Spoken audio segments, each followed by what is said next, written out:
Hello and good evening. Welcome to week 2 of the NRL season 3. My name is Toon, and joining me are my esteemed broadcast colleagues and good friends, Slomo and Leo. Gentlemen, how are we feeling this evening?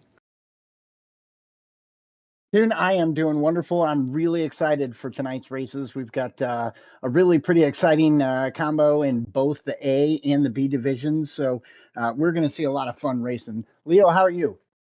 Oh man, I'm doing fantastic. I cannot wait to see what these guys are going to do out here. I'm ecstatic. I'm ready to go. I can't wait for it. Excellent. Couldn't agree more. So let's take a look at the classified driver standings and then we'll get into the racing details. Taking a look at the Division B standings after last week and steward inquiries, we have PHG Speedy Lee taking P1 right now with a total race time of 24 minutes 54 seconds .652, and following close behind him is Skeletor 698, followed by Jay Smith rounding out our top 3, with M Marino and Purple Nurple 88 rounding out our top 5. In P6 we have PHG Papa, who had a less than stellar first half of last week's race, but he fought back like crazy. And in P7, we've got Jay with Redneck C 137 and 8. And in P9, we have Bells. Rounding out our top 10, we have Lewis with Beef Castle, Average Kurt Games, Smokes VR8V, and Jack PHG SVG rounding out our bottom drivers for the grid. Whew. Mouthful. Oh yeah, it's definitely a bit of a mouthful. There's a lot of people in there.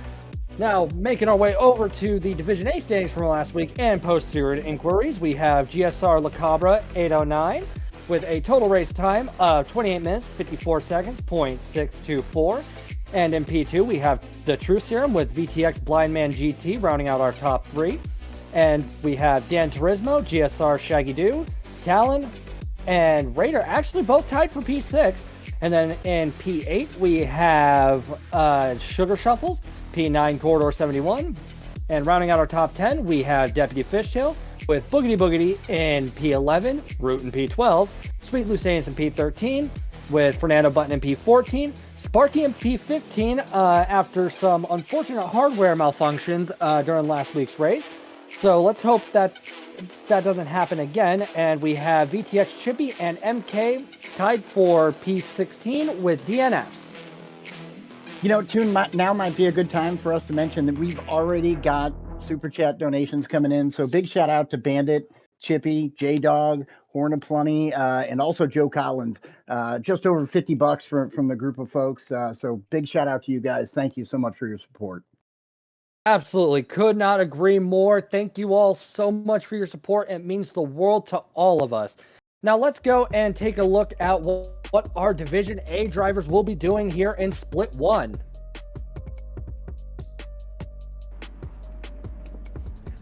So, as a refresher, our Division A drivers will have spent their free time all week tirelessly practicing for Fisherman's Ranch in reverse. It's 40 corners of twists, turns, ups, and downs, and they are in the Ford F-150 SVT Raptor 2011. They are on the dirt tires. They have a rolling start as opposed to the usual grid start you might have seen with a 10-minute qualifier. My apologies. And there is no damage on whatsoever, which is honestly a good thing given that this is going to be a very intense rally from start to finish. Now time to kick it over to our resident point specialist. Slomo, take it away. Thanks, Tim. As you see here, the points are going to be awarded to the drivers based on their total race time, with the fastest driver getting that 21 points, and then going down the line from there. In addition to those points, drivers can earn additional points by taking one of the coveted podium spots and putting up a fastest lap in their race. Point values are going to be increased in this round by about 15% for this week's races. This week is not an elimination week, so drivers are really trying to stack up as many cumulative points as possible to get them through that first elimination. Yeah, these points are only going to get larger and larger. Now it's time we take a look at the driver lineup for split 1 of 2 of our Division A.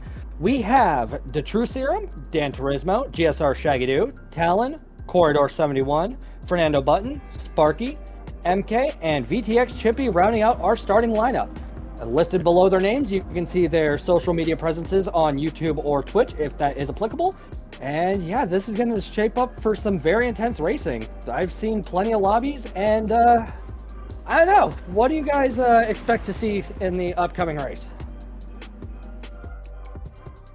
I'll jump in first, Leo, if you don't mind. For me, obviously there's not going to be a tire strategy. They're running on dirt, so the strategy is going to be to send it. Get out front, try and get away from traffic, get yourself some space, and widen that gap as you go. Yeah, I agree with you there, Slow-Mo. With this track being on dirt, the lack of traction per se, you're gonna have to get out there as quickly as possible. Watch for all the bumps because that will upset the car very quickly and will turn you around just as fast. Absolutely. And this qualifying session, which is now getting underway, is going to be 10 minutes of nonstop action. And I did hear from one of the drivers in this race that it is a very rhythm-focused track. You definitely want to get into a groove to try and capitalize on a good time. So these times will start out slow, but as it goes on, they're going to chunk down tremendously. Yeah, Toon, I got to watch a little bit of practice for this one, and I think one of the biggest keys for these guys is really to keep the car off that fence, to stay out of trouble.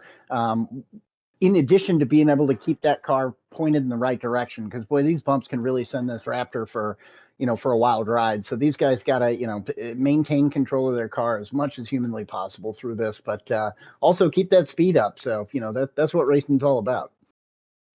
Oh yeah, and especially seeing as how this track isn't really that wide, there's going to be a lot of door-to-door action, as we saw Corridor fly over Yeetus jump. So that's if they don't take that jump right though, they'll be doing some pirouettes in the sky, and they might wind up having a nice close talk with the barrier, for lack of a better term. And he's got the True Serum hot on his tail. Now the question is, are they just trying to get through, or is Corridor actually slowing him up a little bit? Only time will tell. So I'm not really much of a rally fan.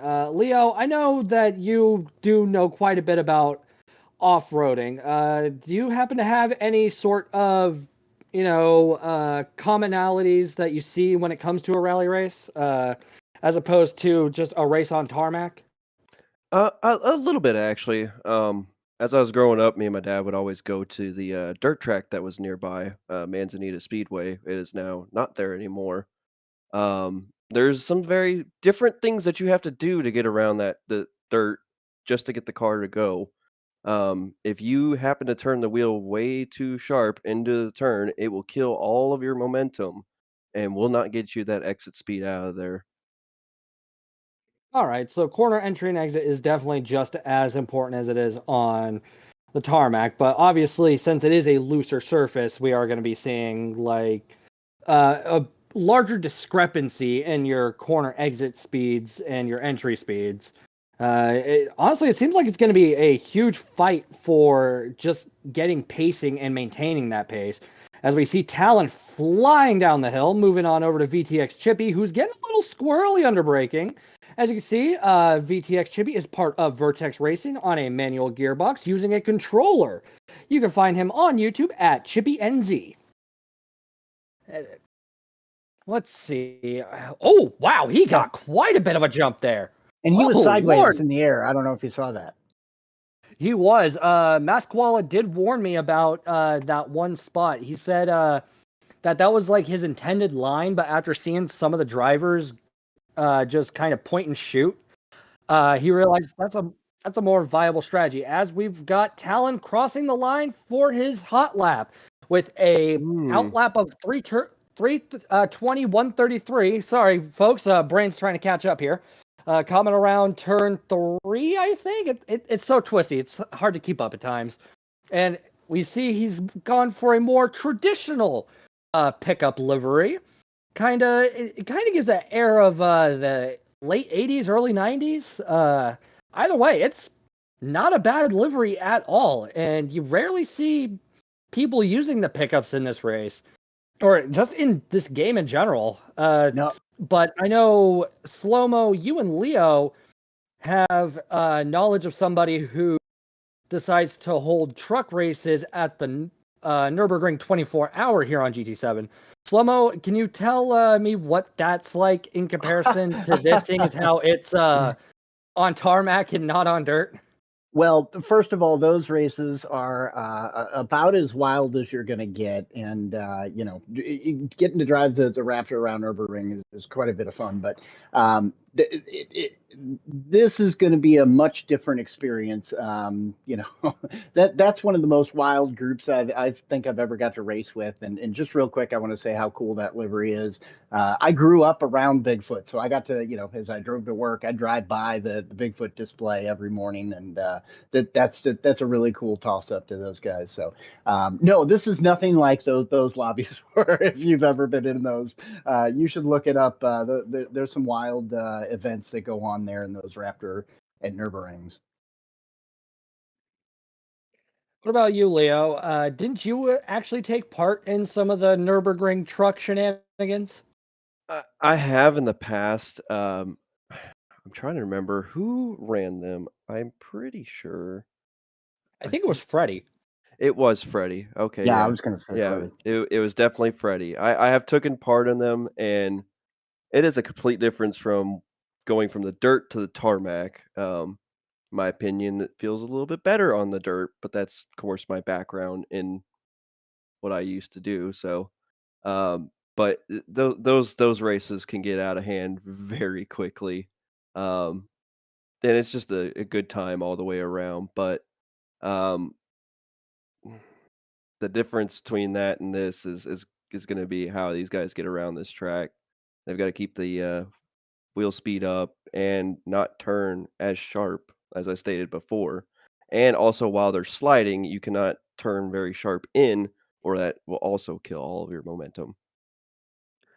Yeah, Koala was telling me when I was doing the ride along with him that the way he's been catching the slides is a lot of opposite steering lock, and we see Talon just flying through this course right now, and it makes me wonder how much time the other drivers have like put in to practicing this, because it's no secret, all of the A division drivers decided to keep their times a secret. So we can't really get a good gauge. So we're just going to have to sit here and let the results speak for themselves. As we see, the Truth Serum has set a blisteringly quick 321, 622 for the fastest lap and current pole sitment. Or That's really fast. current pole sitment. Yeah, that is really quick. I wasn't expecting to see a 321 until like way later in the race, but 10 minutes of qualifying will give you the opportunity to send this truck around a little bit. Well, you know this group as well as anybody, too. And these guys have been grinding at this track all week. Actually, even since last week, it's funny. Just minutes after the announcement of what tracks are going to be released is made, they're in lobbies practicing. So these guys take it very seriously, and they are out here to win. They want to put their best race on the table today. So that's what you're seeing. These guys are pushing hard.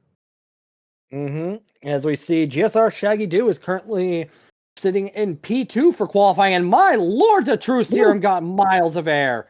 That is Yeetus Jump at its finest, folks. And seems Shaggy is now chilling in the pits. Ooh, big contact I saw a at little the fence, apex.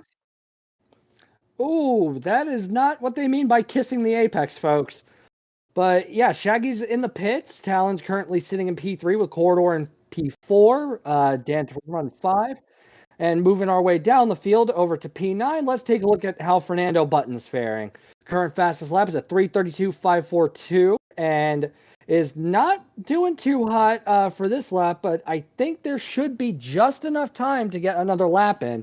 So he shouldn't feel too discouraged. There's always time to bounce back. As we can see here, Fernando Button's a part of Concrete Supply of Illinois with a manual gearbox on the Logitech G29. You can find him on YouTube at ShakyMark4969. Now, with qualifying being the way it is, and this being a dirt track, it's going to be chaotic. Is it more beneficial to avoid the middle of the pack as much as humanly possible. So being either in the top 2 to 3, and Fernando Button is skidding against the grid.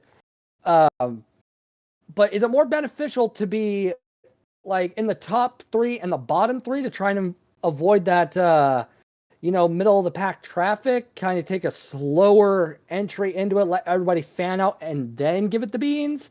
Or do you think, given the level of competition for our competitors here, they won't really have to worry about any turn 1 incidents or any traffic slowing them down too much or anything along those lines? What do you think, Leo?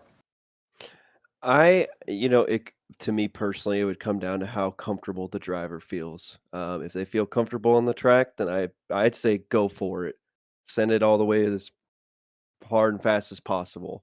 If you're not super comfortable with it, I'd probably hang back a little bit because this can and will happen. You will hit the wall, and it will end the race for you pretty much. I feel like, from what I know, the few laps that I have done around here. So Right. But didn't you also do this in an engine swapped F-150? Yes, we did.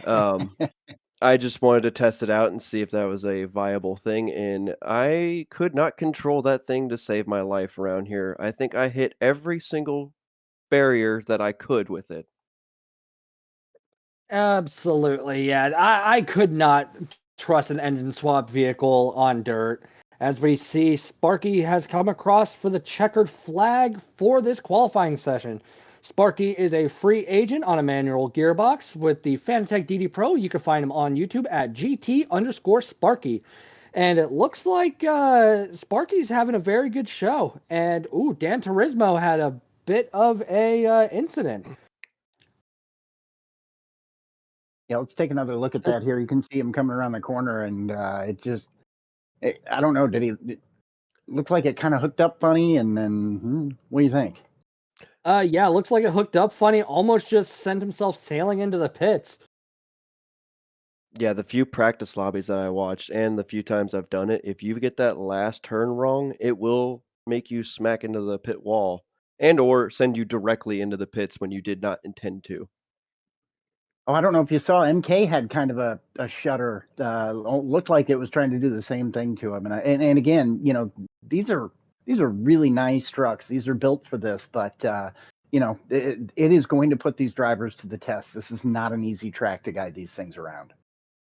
Oh, no, not at all. You got 40 turns where at any single moment it can go wrong and you've lost too much speed, and then the position ahead of you is just getting further away, or the people you're trying to shake off are creeping up on you. But let's go and take a further look at the classified result. So starting P1 for this foray into dirt will be S7R to True Serum with the fastest lap of a 3:21.622, and then with P2 and P3 will be GSR, Shaggy Doo, and MK respectively, with Talon and Corridor rounding out our top 5.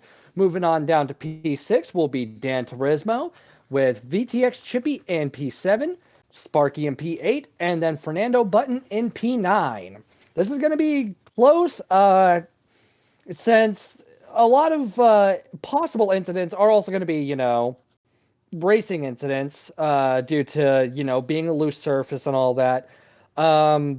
Do you think they're going to also be extra mindful of that? Because not only can you bump into somebody, but unlike bumping into somebody on, say, a regular track, like take Monza, for example, if you have a little door-to-door action with somebody going through Parabolica, it's not as detrimental because you may lose a little bit of speed, but you can bounce back quickly. But as opposed to dirt, where if your momentum's thrown off at all, that could cost you half a second, 1, maybe 2 seconds of pacing. Do you think there could be more cautious driving slow-mo? Funny you say that. Honestly, I think these guys are really going to be pushing these trucks to their limits on this track. And with that, we might see some, side by side drifting through these corners with these guys. potentially, likely not even with contact. So, we're talking about a really talented group of drivers here who have put in a lot of practice time at this track. I cannot wait to see how this race turns out. Looks like we're getting ready to start. June, you going to kick us off? Sure will. We've got our drivers who have spent all week practicing. They are geared up and ready to go. We're just waiting for that rolling start to get underway.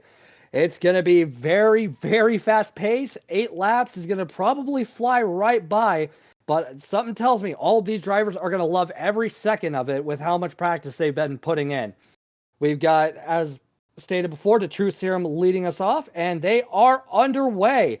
Coming through turns 1 and 2, the True Serum got quite a bit of sideways action going up this hill.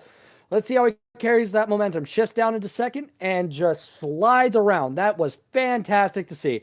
But it looks like Shaggy Doo may have had a slightly better run through turn 2 because he's gaining.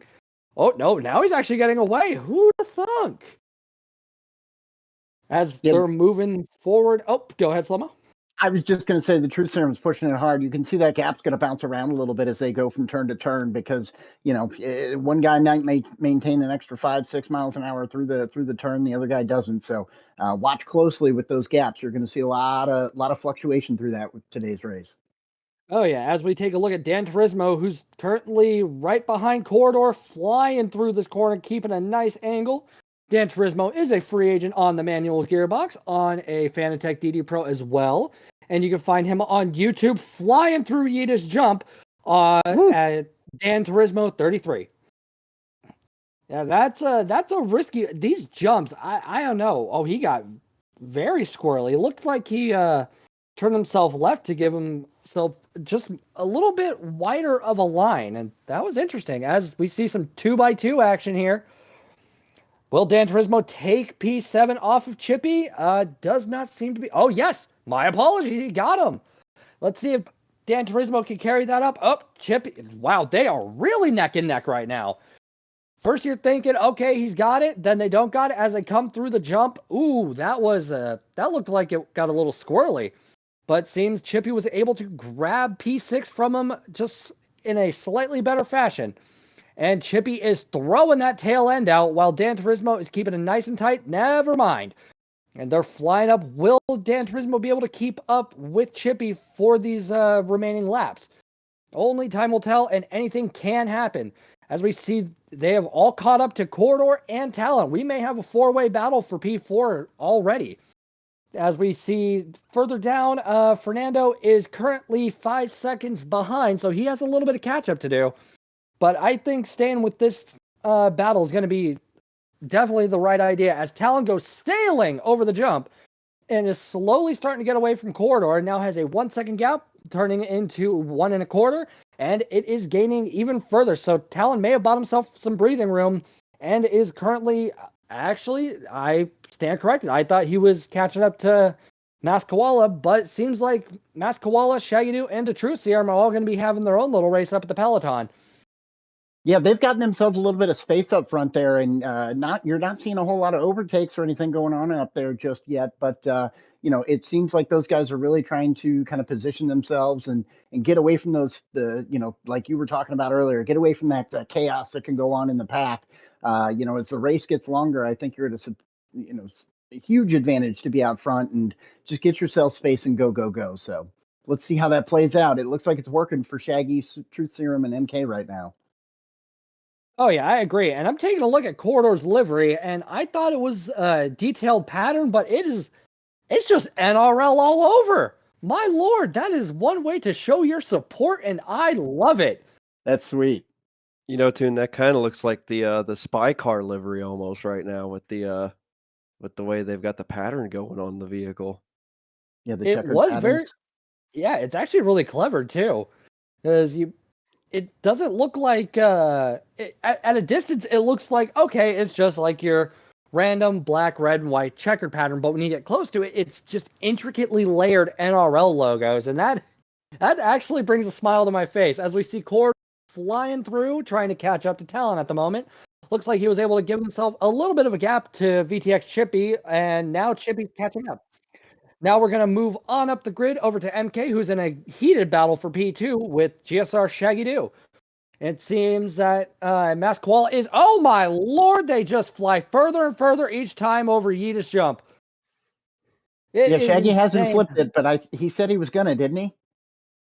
Yes, there was a certain wager made, but if he doesn't, well, then everything's A-okay for me. So, we won't get into the nitty-gritty of who bet whose paycheck, but, Mass Koala is trying to stay hot on Shaggy's tail, but it looks like Shaggy's ever so slightly pulling away, is also able to ever so slightly pull away from Talon. So these are pickup trucks, and they're not the most aerodynamic vehicles. Does slipstream play a factor for these things? Leo, I'd be interested to hear your thoughts. Personally, I don't think it does. I mean, I think at the very most they're getting up near 100 miles an hour. It's possible, but I don't believe it's very very pronounced. Slomo, you're correct. Unfortunately, with the way that trucks are, they're not super aerodynamic. As I have one myself, and thankfully, this has got the tonneau cover on it from what it looks like on most of them, so that does help a little bit, but the slipstream you would get from something like this, I don't think would be able to help you as much as a downforce car would. Okay. And so we know this is just a game, and things can happen in games that won't happen in real life. Leo, I know you've also done quite a bit of research into these trucks. Could you enlighten us on what the real life counterpart has, and would it be able to actually withstand this kind of torture? Um, Unfortunately, I do not think it would be able to withstand Yeetus jump. It would not. So it is the Ford F-150 SVT Raptor with the 6.2 naturally aspirated engine that is a single overhead cam, 411 horsepower with 344 torque. Um, the suspension can travel up to 11.4 inches in the front for travel of suspension, and the rear is 12.2 inches in the rear. The six-speed transmission does have a lower gear for first gear to hold it in there so that way it can actually go through the dirt and sand and whatever else you have a lot better. The rear axle is a heavy duty axle with heavy duty uh, axles inside of the actual differential and electronic locking differential in the rear, I believe. It could be in the front. I did not confirm that at all, but that's about all I That's all right. have on the truck. Well, it does sound like it is a pretty beefed up vehicle, but if this were a real circuit, I don't think these trucks would be handling it all too well, even with those Fox Motorsport dampeners. As we move on over to Gran Turismo, who is now in a almost three-way heated battle for P5 with VTX Chippy and Talon. Seems that they're Chippy's actually got his holding nose quite a good pace. inside. He's trying to make a move, it looks like. Oh, Chippy yes, looks like he's being actually. pretty aggressive, and then all of a sudden there's a gap. So, it looks like Talon must have just got a little better pace coming out of that turn and gotten to increase the gap away to kind of shut that door on Chippy a little bit. And here you'll see Dan. It looks like he's trying to peek his head in there a little bit too. Oh, yeah, it seems like this is going to be a marathon and not just a quick battle for this position. These guys are going to have to be very mindful of their racing lines and also their fellow drivers. Otherwise, they might have a really good corner exit, but end up spearing one of their competitors through the wall, which will require, of course, a steward's inquiry. As we see Dan Turismo getting some air and getting very squirrely. No! My lord! Oh, Dan Sideways. Turismo is sideways. Oh no! Ooh, that's going to be tricky. I was also told in the ride along that getting, sideways and everything is kind of worse than just having actually worse than getting, punted or something, because if you're sideways and you're at a full stop, you've not only got to go into reverse to get yourself out of it. God, he power slid. Not only do you have to go into reverse, but you also have to try and get first gear going as fast as possible and have your wheels gripped to get you moving. Otherwise, you're going to wind up where Gran Turismo is 15 seconds behind. As we jump over to Corridor, who is less than a second ahead of Chippy. Chippy was able to take over P5 from Talon, which means those three are probably gonna be very close to one another come the next lap or so. All depends on who has the better race pace. As we see, the current fastest lap is being held by the True Serum with a 3:21.680, and they're all jumping and getting sideways for that. I think, yeah, that's further than point and shoot. That's a lot of predicting where you're going to go. So you have to have a lot of faith in that truck as they get airborne once again. And it seems Corridor's setting a new fastest lap here in the near future.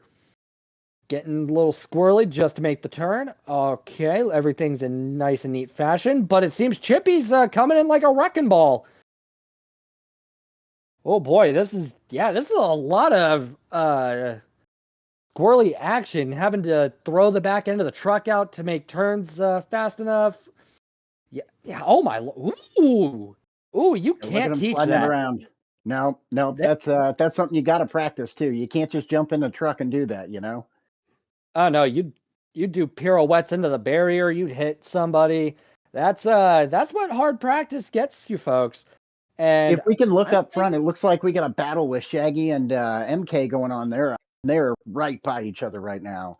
And, you know, MK stuck his nose in a turn ago, and Shaggy closed the door on him. And, I mean, these guys they're neck and neck. And it seems like just as soon as Shaggy gets a little bit of a gap, MK is able to close it right back up as they climb over Yeetus there, down into the right-hand turn. And you see Shaggy throw that rear end out. And basically they're throwing the rear end out and trying to just get that traction down as quick as possible so they can get out of that turn. And Shaggy goes a little wide there. I don't know if that cost him time. It doesn't look like it did. But then again, you know, MK is trying to come on the inside here and make a move and maybe save a little bit of space traveled there. Let's see if he can make a close on Shaggy. And here you go. Just as soon they were battling a couple turns ago, and now Shaggy's got just over a second gap on him. Yeah, it seems Shaggy's just able to carry that momentum a little bit better. But my God, they are both getting very squirrely on that jump. I think Tunnel Vision got the best of them on that one. But then again, I'm not in there, and these guys are the professionals. What do we got going on here? Looks like they both got squirrely, but it seems MK had just a slightly better runoff. So over the next course of these turns, he might be able to get past Shaggy. It all depends. Yeah, he's right there. Ooh, he had to go down into first. That's going to cost him a little bit of time. Never mind. Oh, wow. They are really right up on each other's bumpers. Yeah, just from watching them a little bit, I think that Shaggy might have a little bit on MK sections and vice versa for the other sections where MK's got a little something on Shaggy because, you know, they haven't changed positions yet. But, you know, that again, the gap's down to less than a half second. So it is a battle here. One little mistake by either one of these guys, and it's gonna change the dynamic of this race drastically. Oh yeah, if they take a jump wrong, they might end up meeting the barrier, which means they'll fall further down the pack. If they take a bad racing line, it could cost them at least a second of lap time. It seems like they're battling, but they're battling strategically to where they don't have to worry about anybody behind them, and also can try to catch up to the True Serum to turn this into a three-way shootout for victory. They've come across the line, starting their fourth lap. We are now over the first halfway done, and they are getting very squirrely here. My Lord, every time I see them just throw the back end out, I'm getting worried they're going to like spin out or something. But it seems that's just the nature of dirt racing. Oh, this we got a two-way battle. Oh, he's making a run. I don't Will know. MK have enough in him? Does not seem to be the case in this turn, but MK is finding his rhythm, which is what he wanted from the start. They are power sliding around these corners. And it seems like they're actually starting to slowly gain pace onto the True Serum as they come up through the hill. See how they fare coming into this next turn. Yep, keeping it nice and tight, close to the barrier, but not touching to lose speed. MK had a less than stellar line out of there, though. That's going to cost him. Yep, as he's now got a 1.2 second gap between himself and Shaggy. I think MK's making Shaggy work for it. This is very intense action. Yeah, that goes both ways. Shaggy's making MK work too. Now we jump back over to Talon and Corridor, who are having a nice little bout for P4, but Corridor also has Chippy on his tail trying to take that top 5 spot. Let's see if Corridor can both shake off Chippy and catch up to Talon over the next several turns. Coming into Gita's jump, getting airborne. Looks like Chippy set a purple sector. I've been seeing a lot of people hit purples right there, but these racing lines will definitely, or just these exit points for their lines are what's costing all of them. If somebody could have the perfect lap, I think we'd see a fastest lap probably in the 320s, maybe high 319s. So let's go and take a look at the heated battle between MK and Shaggy. They are still fighting like crazy. MK's right up on his bumper. They are sending it into these corners. Oh, he's got it. MK's he got it. From Shaggy. He's got the He's taking it. Oh my lord! Can he hold him off though for the next 3 laps? That was and a Shaggy master class is not in going to sliding. take that. Oh, that was a master class in drifting. That was. It was clean too. It was beautiful. Let's see if we can get it again on the replay. Look at that, right by, nice and smooth into the next couple turns. And, you know, just keeping that truck, boy, that truck's got a little bit of weight. So you keep that moving forward and you're going to be in much better shape than you are if it's moving sideways. Oh, yeah. That was just brilliant to see. And it seems like MK's starting to run away from Shaggy a little bit, but not by too much because Shaggy's not going to take that lion down. Will we see these two battle more for P2 and 3? Are we going to see somebody shake the other off as we see MK now building a gap between himself and Shaggy? Will Talon and the others be able to catch up? Ooh, MK got very sideways on that. And looks like they're trying to hook the wheels into the, the camber. Yes, the camber of the track to try and get just a teensy bit more rotation without compromising too much speed. And MK is flying away at this point. I think MK can rest his hat knowing he had a very good and clean bout with Shaggy Doo, who was also looking at that barrier for a second. Ooh, that barrier looked mighty tempting, but Shaggy just said, not today. And Shaggy actually did tap the barrier there, which actually helped him get the truck to turn. Actually, I saw that. Oh, really now? Yes. Well, I'm glad that they were able to get everything situated and Shaggy was able to get through there without too much of a hindrance. And they both see the True Serum in their sights over on the horizon, and they're about to make another massive jump. Starting P6, we only have 2 laps left. This race is 3/4 of the way done. And it has been just nonstop excitement from, well, these two drivers, all the drivers further in the back. And I wonder if the Truth Serum's even aware of all the battling that's going on behind him. Yeah, I bet he's not worried about it. He's probably looking in their rearview mirror, just seeing some little bitty specks and just worrying about what's in front of him, which is the next turn. So, boy, he's running his race right now. You can tell. I think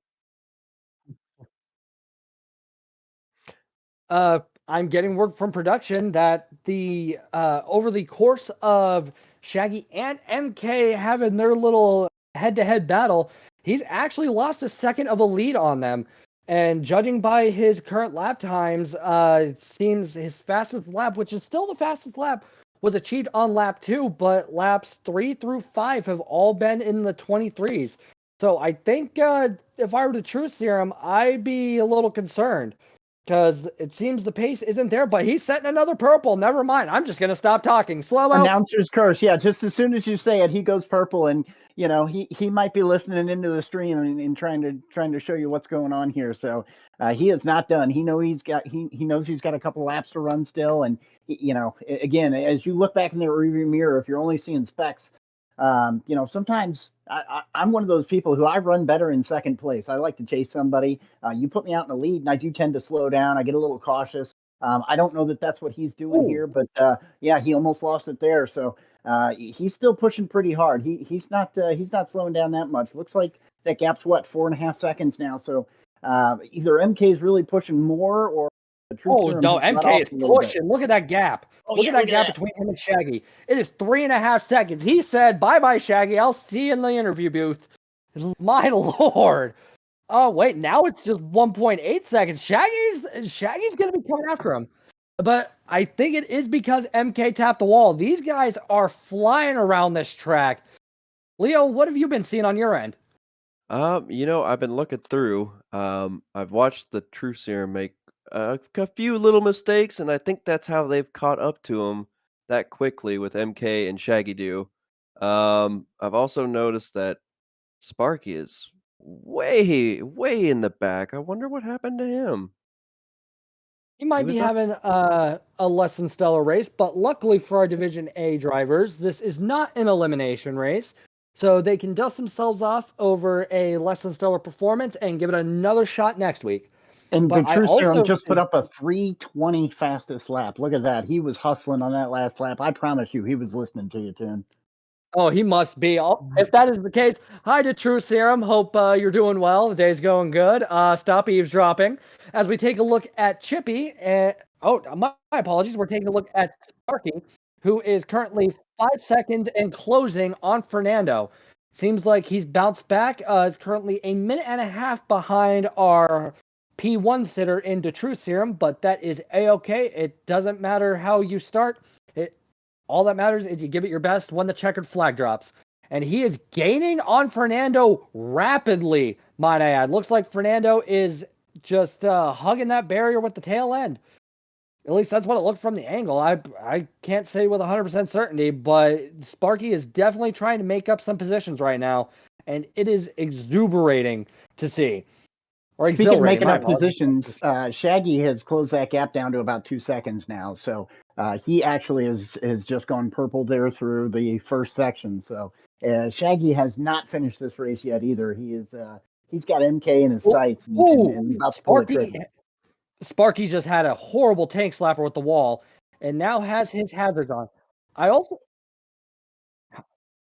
I also see his ABS was yellow. That was interesting to see. But let's go and check in on Chippy, who is still actually now about a second away from Corridor, and is about 16 seconds away from Gran Turismo. So right now, all that Chippy has to worry about is that battle for P5 with Corridor, who seems to be getting closer than further away. I think some of the drivers just are better at certain sections of this 40-turn circuit than others, and it's hard to tell if if they're able to make up for lost time in certain sections, depending on Chippy is getting very squirrely over Got there, in the but is fence, yeah. but Chippy Lord, Chippy has lost. Oh, I think Corridor might be out of reach for the time being, but Chippy still has a lap and a half of racing left to go, so he's down, but he is certainly not out.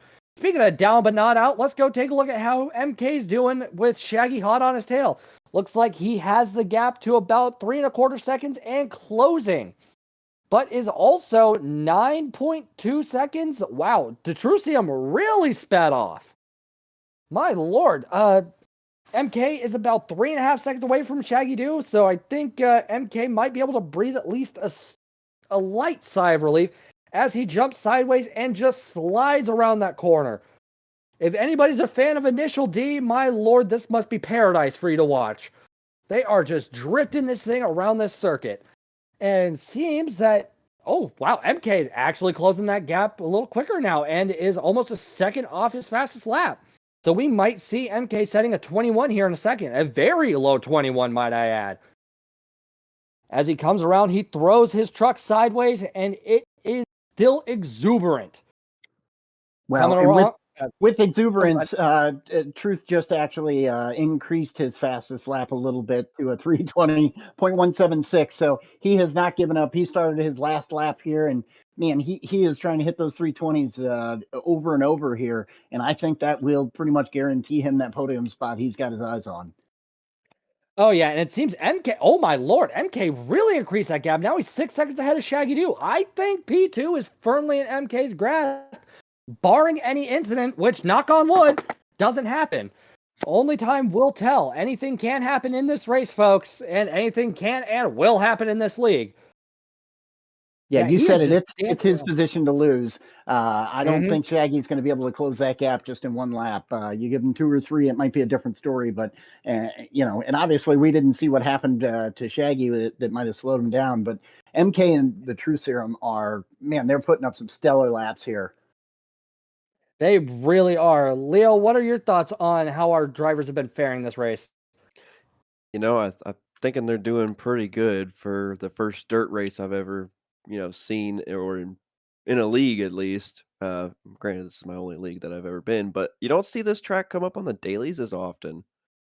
So you don't have as much practice, but I noticed that most of these guys have been keeping their stuff really secretive because I haven't seen that many lobbies of it open. Um, but it's crazy to think that these guys get thrown in a truck, they get on this track, they go over all these jumps and get the truck unsettled, and they've got to learn how to do that. So in a short amount of time as well. Um, yeah, I think they're doing great. It's just it's a hard track. It is a very hard track, and you can definitely see that these guys have put the practice in. And as we are approaching the last portion of this race, I also do want to remind everybody that this league is 100% community funded. So any donations, super chats, super stickers, payments to McNaughty's secret Venmo account, bank transfer from a Swiss bank account, anything like that, cryptocurrencies, all goes right into the league for our drivers that are painstakingly practicing for these difficult races such as this. Our stewards who are going to be diligently at work this entire season, making sure that fairness is achieved. And us up here in the commentary booth, who will try and give you as exciting relays of this action as possible. Uh, every little bit goes a very long way, and we thank you so much for your consideration. And now we have Corridor setting a new personal fastest lap as we jump over to the True Serum, who is about to round out this race, getting another flying landing through the jump, and has also unfortunately set himself a second lower than the fastest lap. So I don't think we'll be seeing a new fastest lap set by the True Serum this race. He's now 11, almost 12 seconds ahead of Mas Koala. That is an eternity in motorsports, folks, as we see the True Serum come across the line and secure victory in Split 1 of Division A of Round 2 of the NRL Season 3. And we see Mas Koala confidently take P2. And here we have Shaggy, not as far behind as you might think, coming and rounding off our podium. So we'll be seeing them in the interview booth here in just a moment. Moving on down to Talon, making the last turn for the final time for the checkered flag with a 3:25, and Corridor not too far behind him, rounding out our top 5. Fantastic racing we've seen all throughout. Chippy, who is a little bit further back than Corridor, still put up a very valiant effort as he rounds the last corner to come across the line for the final time this week. Moving on over, we got Gran Turismo. Very nicely done. Now let's go check in on Fernando, who's quite a ways back. Holding the line quite nicely. It looks like he's kind of got a rhythm going on right now. Taking a sharp right in the air. Ooh, I think that was a less than ideal jump, but my lord, did he commit, and I commend him for that. Boy, that's a wild ride, I'm sure. Could you imagine doing this in VR? Mas Koala's in VR, and my question for him is going to be, what was that like? Yeah, we're going to have to ask him. That's got to be wild. I think we have a few drivers in this league that are on VR, do we not? We absolutely do, Toon. All right, just had to get confirmation from production before I made a faux pas. As we see Fernando Button coming around the final corner for the last time, setting a 3:32.848 and drifting. Oh, that truck A little stopped. something for the fans. Yep, always got to have a glorious finish. As we see Sparky coming around the final jump. And he is flying, folks, but I'm trying to figure out why that ABS is glowing yellow. I've never That seen is that. We're gonna have to do some homework and figure out what that's doing to him. Oh, and oh, he's and spun out. Oh, wow. I that think was that unfortunate. is because on the ABS settings, I think you could set it to either default or a week, and that might be the week setting. I don't know for sure though. Oh, that's interesting. I I can't don't say I've think ever used so. Beak. Yeah, that's a question I might have to go find out. Uh, Where's he at, I, Get Sparky? going. Come Come on, on. Sparky. come Go, on, go, go, Come on, Sparky. go. Come on, Sparky. Sparky. Is Come he out of on. gas? You can What do it, buddy. happened? You're right there. What happened? Go, Sparky. Push if you Go. have to. Push that truck. Push that truck. We get the fans out and push him. Come on. I Come on, wonder what buddy. happened. And across the uh, line. that's Yes. dramatic, isn't it? Oh, yeah. Now, wait, correct me if I'm wrong. Did it not say outlap over his time? It did. Huh. All right, and congratulations to the True Serum with a pole position and fastest lap. That was absolutely amazing. Now let's go and take a quick look at the classified results for this race. So in P1 in spectacular fashion is the True Serum with the total race time of 26 minutes 59 seconds .619 and the fastest lap of a 3:20.176. Followed right behind him is Max Koala and Shaggy Doo rounding out our podium. Moving on down to P4, we have Talon with Corridor rounding out our top 5. Moving on further down the order, we have Chippy in P6, Gran Turismo in P7, Fernando Button in P8, and Sparky in P9, rounding out our drivers for Split 1. It has been a exuberant race. It's been an anxiety-ridden race for us up here on the booth, seeing all those trucks go sideways. But all in all, it's been amazing to witness, and the practice really does pay off, folks. So, what were your standout moments in this race, Slomo? I think the most important part, as we talked about kind of before, it was the beginning and, watching that first group of 3 guys really start to make space, get themselves away from the pack. Honestly, the pass that MK made on Shaggy was probably one of the most crucial moments of the race that I saw. I don't know, Leo, what was your thought? Actually, I was looking through the field how everybody was pretty much taking like a single file line through the track at one point in time.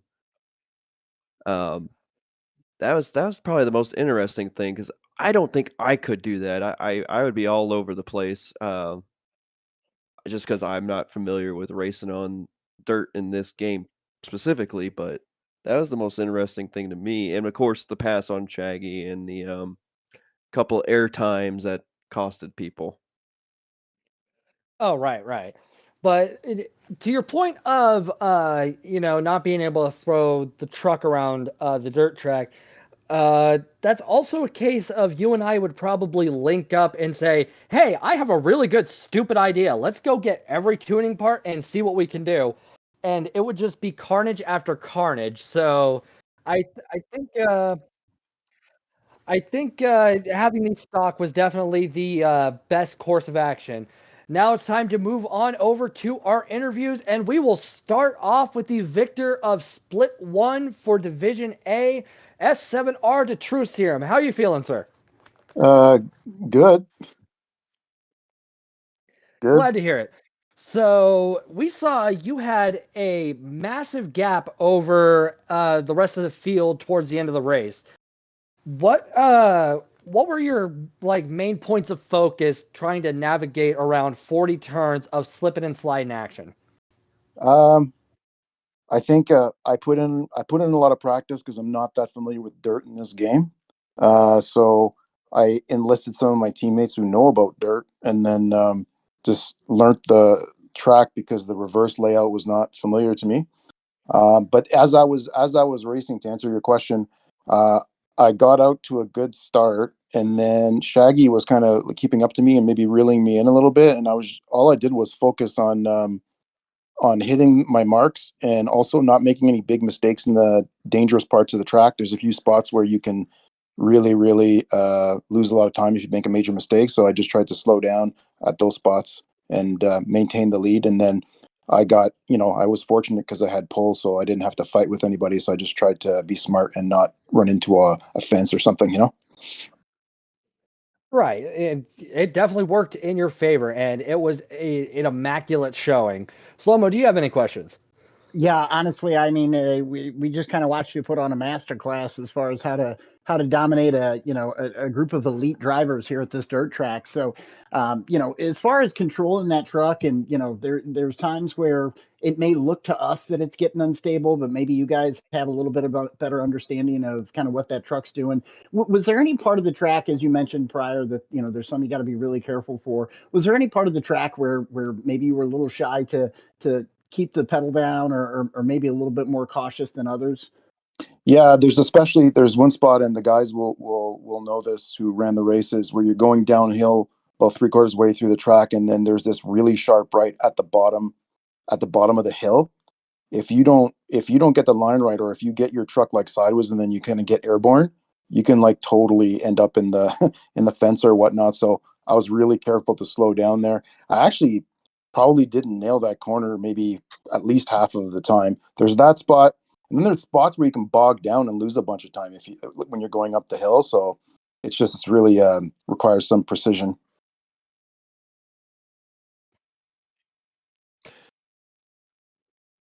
Uh,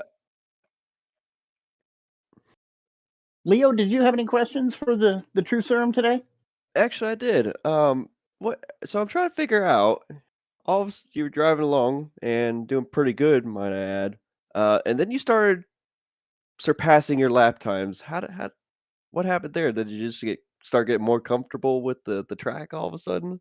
Yeah, 'Cause, like, so that was crazy because I put in a lot of laps all on my own, so I had no idea what the pace of everybody else was going to be. But like my best lap time for the week was like 21.6, and then during the race, I guess all the practice I got like in the zone, and I was just flying, and then I just I got in this crazy rhythm, and I beat my personal best by like I don't even know, like maybe like a second or something crazy. Um, so it was just getting in the zone, I guess. right on. Well, That tends getting in to the zone happen. definitely paid off. Thank you so much for your time, True Serum. Congratulations once again on your victory, and we will see you next week for whatever McNaughty has cooked up for you guys. Yeah, Yeah. congrats, buddy. Nice race. Yeah, thanks everybody, and congratulations to the other podium finishers. Now moving on down the order to our P2 recipient for the evening, MK. How are you doing?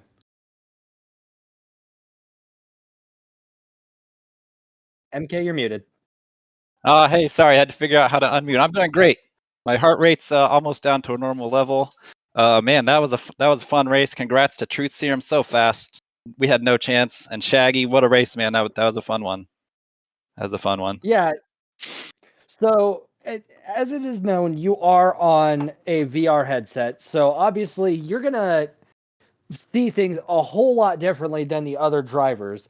At what point of the track were you kind of feeling sketchy looking at through the lens of the VR2 headset? None of it was too bad, actually. None of it was too bad. We get to look ahead. The car's sideways a lot of times, so the VR helps because you can look ahead. You don't have to look where the car is facing. So I think it might even be easier to get the car sideways. But yeah, I was totally comfortable in the VR. Well, Yeah, that's sweet. Oh, Go ahead, sorry. Slomo. That's awesome, MK. I mean, it was really fun watching you guys battle, and I think as we were just talking about, I think one of the most crucial moments of the race that we saw was you making that pass on Shaggy. Can you talk us through that a little bit and kind of how you set up that pass?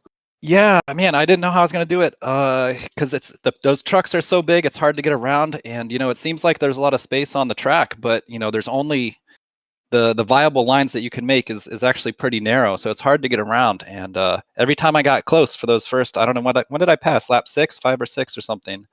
I think it Every was time lap 6. Yeah. yeah, I would get close, and then I would make a mistake or try to take a different line to get around him and lose time. And I just thought that was going to be the whole race. And then I had that opportunity with that fast left into the right hander that comes up the hill that I'm usually pretty good at. And I knew if I could hit that just right, and if Shaggy lost a little bit of time there, that was my opportunity. And I hit it and just right, and rocketed up. And luckily I was able to get around him before the S's. Yeah, that was a very heated battle that really had us looking left and right and all over to see when or if the overtake was going to happen. But Leo?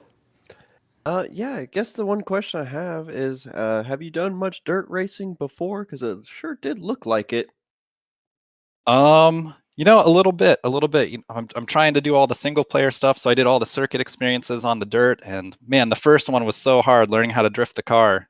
It was just totally alien, but after the first one, it gets easier after that. So, yeah, I might have had a little bit of an advantage there. Right on. All right. All right. Well, congratulations on your P2. Very well fought. And we will see you next week. Have yourself a great night. All right, thanks, guys. Congrats, MK. Congratulations. Now, moving on down to our P3 recipient, the man whose methodology is why not? GSR's own Shaggy Doo.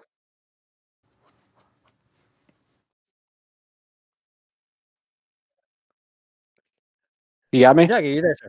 Yep, Shaggy, we we got you. you. There you All are. right. Yeah, I'm glad that's over. Yeah, I that take it that was you're not a fan? it's not that I'm not a fan. Everything I do that is basically like a weakness for me.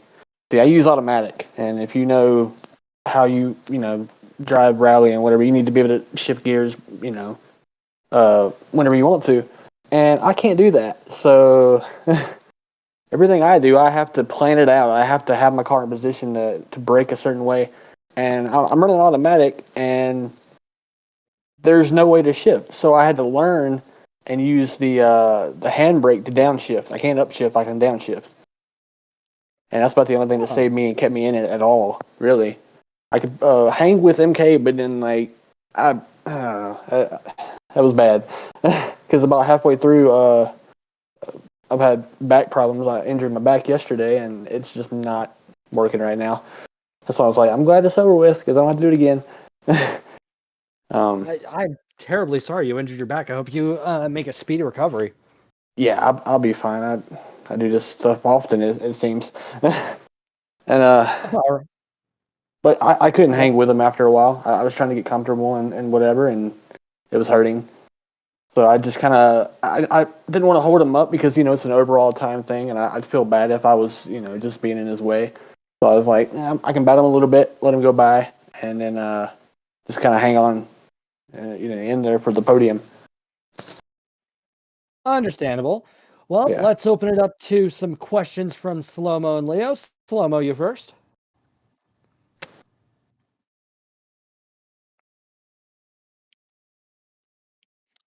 Slow-Mo? Yeah, GS Shaggy, always a pleasure watching your race. From our perspective, we couldn't tell that you were hurting by any means. So, it was exciting to watch and really classy, like you said, if you're letting him through because you felt like you were slower. Honestly, from our perspective, that gap was increasing and decreasing throughout those laps. So, can you talk to us a little bit about, kind of once he got by you, it seemed like he kind of pulled away from you a little bit. Was there something that changed in your race once he got by, or was that pretty same pace you were keeping?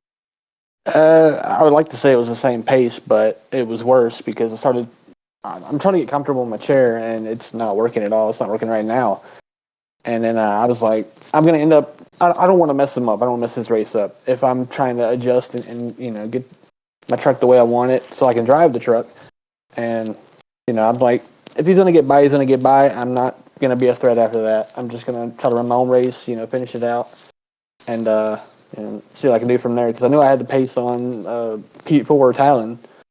And so I could just, sit back and try to relax if that's a thing. But just kind of get into a little rhythm and finish it out. Yeah, congrats on your podium there, Leo. Anything for Shaggy today?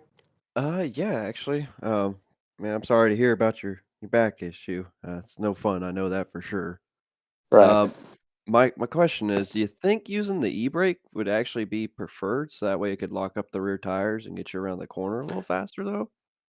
A little bit. Like it would, if I did it to the wrong spot, it would jerk the car too much, and it would literally straighten all the wheels, and I go into the wall. I had to, I had to practice every little thing. Every time I was going to hit it, because a lot of times going into the corner, it wanted automatic one me in third, and it was slow. Like especially when you're going, downhill and going uphill, you want second up, and it wasn't going to hit anywhere near first. I didn't use first at all. It was second or third, and then fourth when it went a little faster down the straight. But second was my friend, and that's the only thing that kept me in any kind of a battle with MK. And congratulations to him, like well deserved. I had him to win it, but Truth had other plans for the race, and congratulations to him too.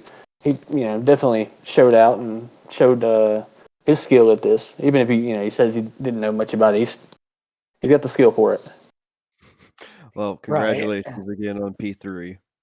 Yes, Appreciate y'all. congratulations. You go lay down, take some Tylenol, you rest, and hopefully you feel better soon, and we will see you next week.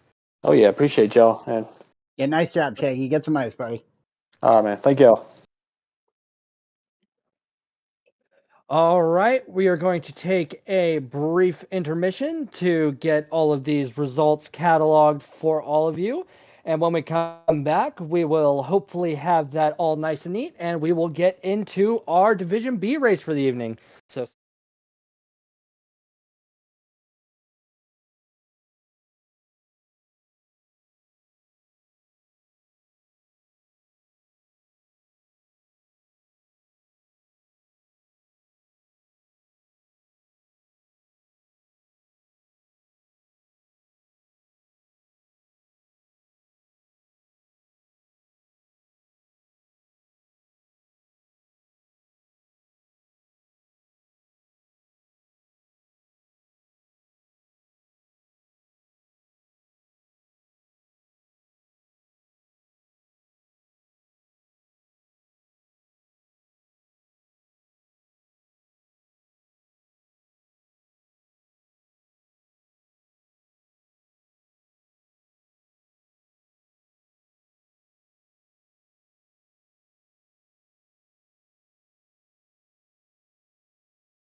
Welcome back. We just had an astounding race from our Division A drivers, and now it's time to take a look at our Division B race, which was extremely close last week, so I have no doubts we're in for a repeat of that.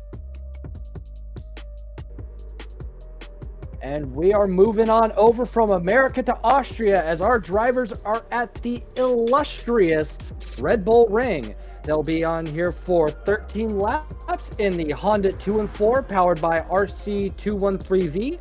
They will be on the Sports Soft and Sports Hard, where Sports Hard are required.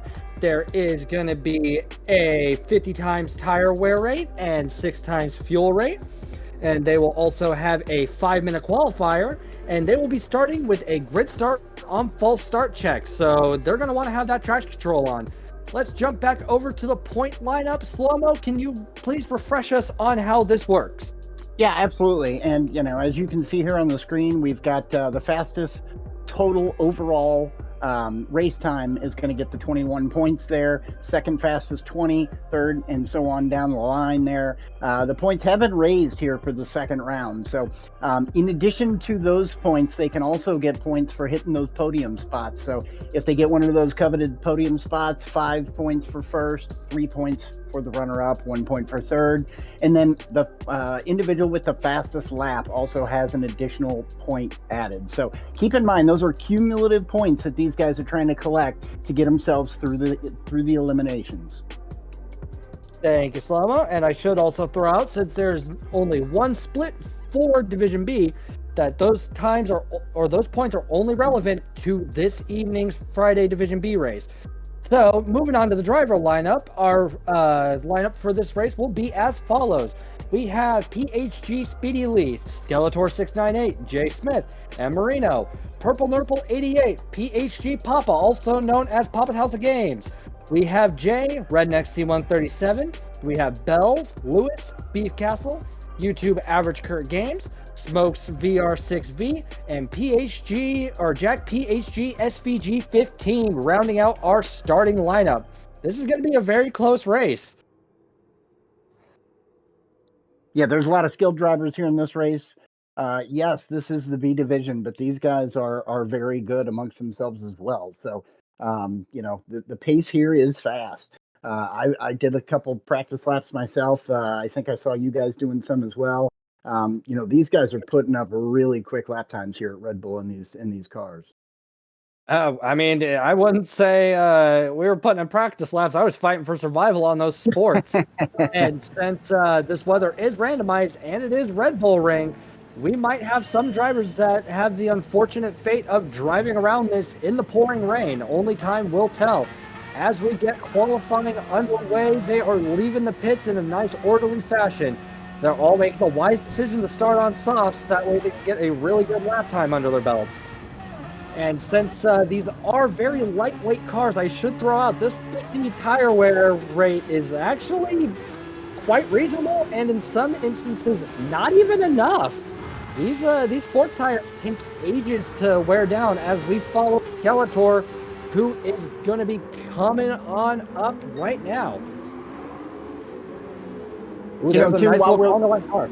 Oh, go While ahead. we're looking at that, I think now's a great time to mention, you know, the sports tires are really different than what you would generally see with the racing tires. I mean, similar compounds, but, you know, these tires, they're kind of like the ones you put on your regular car. They've got grooves in them. You know, they can be made to go fast, and they can be made to maintain the speed and all that good stuff, but where you really miss out on all of that traction grip is during the braking. So these cars aren't too hard to stop to begin with, but you know, those tires add a little bit of a challenge to that. And like you said, the tire wear, it may look high, but this car is so efficient on the tires. It really is a huge factor. Oh, yeah, I can't agree more. And since it is only sports tires, these drivers do not have access to the intermediates or the heavy wets because those are considered racing slicks. So they're going to have to be extra careful and racing tires. I've just been informed by production. My apologies. As we see Purple Nurple coming around to the start-finish line to start his hot lap. Purple Nurple 88 is a free agent on a manual gearbox with the Fanatec DD Pro. You can find him on YouTube at Jimmy Beans 88. Coming through Nicky Lauda curve. It's very nice, nice run through there. Let's see if he can get a nice momentum heading up into Remus. Now, you might also notice a lot of these drivers are running traction control too. I tried running this car on both the softs and the hards without it, and I could not, for the life of me, get this thing to stay pointed in the right direction. What about you, Leo? You literally cannot. This thing's got a lot of. It doesn't seem like it, but it does have a lot of torque. So, in third, fourth, and fifth, it will spin the tires consistently and keep them going until it catches traction. So traction control is a must, depending on the degree of how much traction control you put on. Maybe something that will slow down the car a lot more than what you need. Yep, as we see the traction control for Purple Nurple just lighting up like a Christmas tree as he heads through Verth. It's, traction control was the smart play, and what's even better is they're able to set really fast lap times on both the sports tires and with traction control, probably on at a minimum of 2. And I do not envy anybody that thinks they can run this without traction control of any sort. But we see Purple Nurple coming through Red Bull Mobile over onto the start-finish line, setting a current outlap at 139.285 with Papa in tow.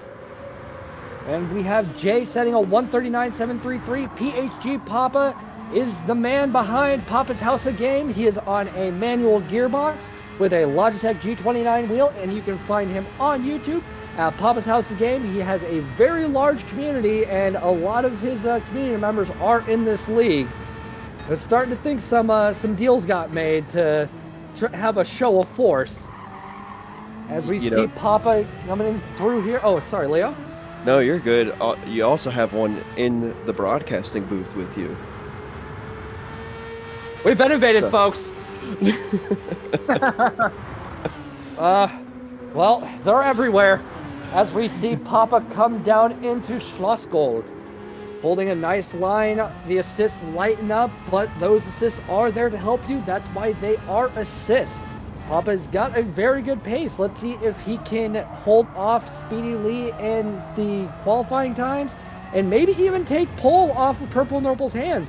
Papa did have a very, very impressive showing last week where his only downfall was a slight bit of misfortune, but he fought and clawed his way back up to a very nice placement. So I could see Papa walking away with this should the stars align properly and he's able to get a proper lap under his feet. As we see him coming through Red Bull Mobile to end his second hot lap, what will it be? Oh, and this is his final hot lap too. And he will be crossing the line with a 1:42.42, so it looks like he will not be taking any pole position this evening. As we jump on over to Redneck C137, who is currently flying through Verth down to Rindt. Holding a nice line. He's staying out of traffic as best he can. I think Jack behind him might be using some of his slipstream to cut down on a little bit of the time for qualifying. Give it a nice line. 2 tires on the curbing as to avoid a track limits infringement. Went a little wide there, but everything seems to be in a nice, neat order as he approaches the line for the last time in qualifying with a 1:47.98. And now back into the pits to see Lewis is going to be starting from the back. And I think that's just about everybody across the line for qualifying. And we seem to have PHG 2 and 3 for the podium, with Purple Nurple taking the pole for the start of this race, again with a 1:39.160. Could we see a 1:38 in this race? Only time will tell.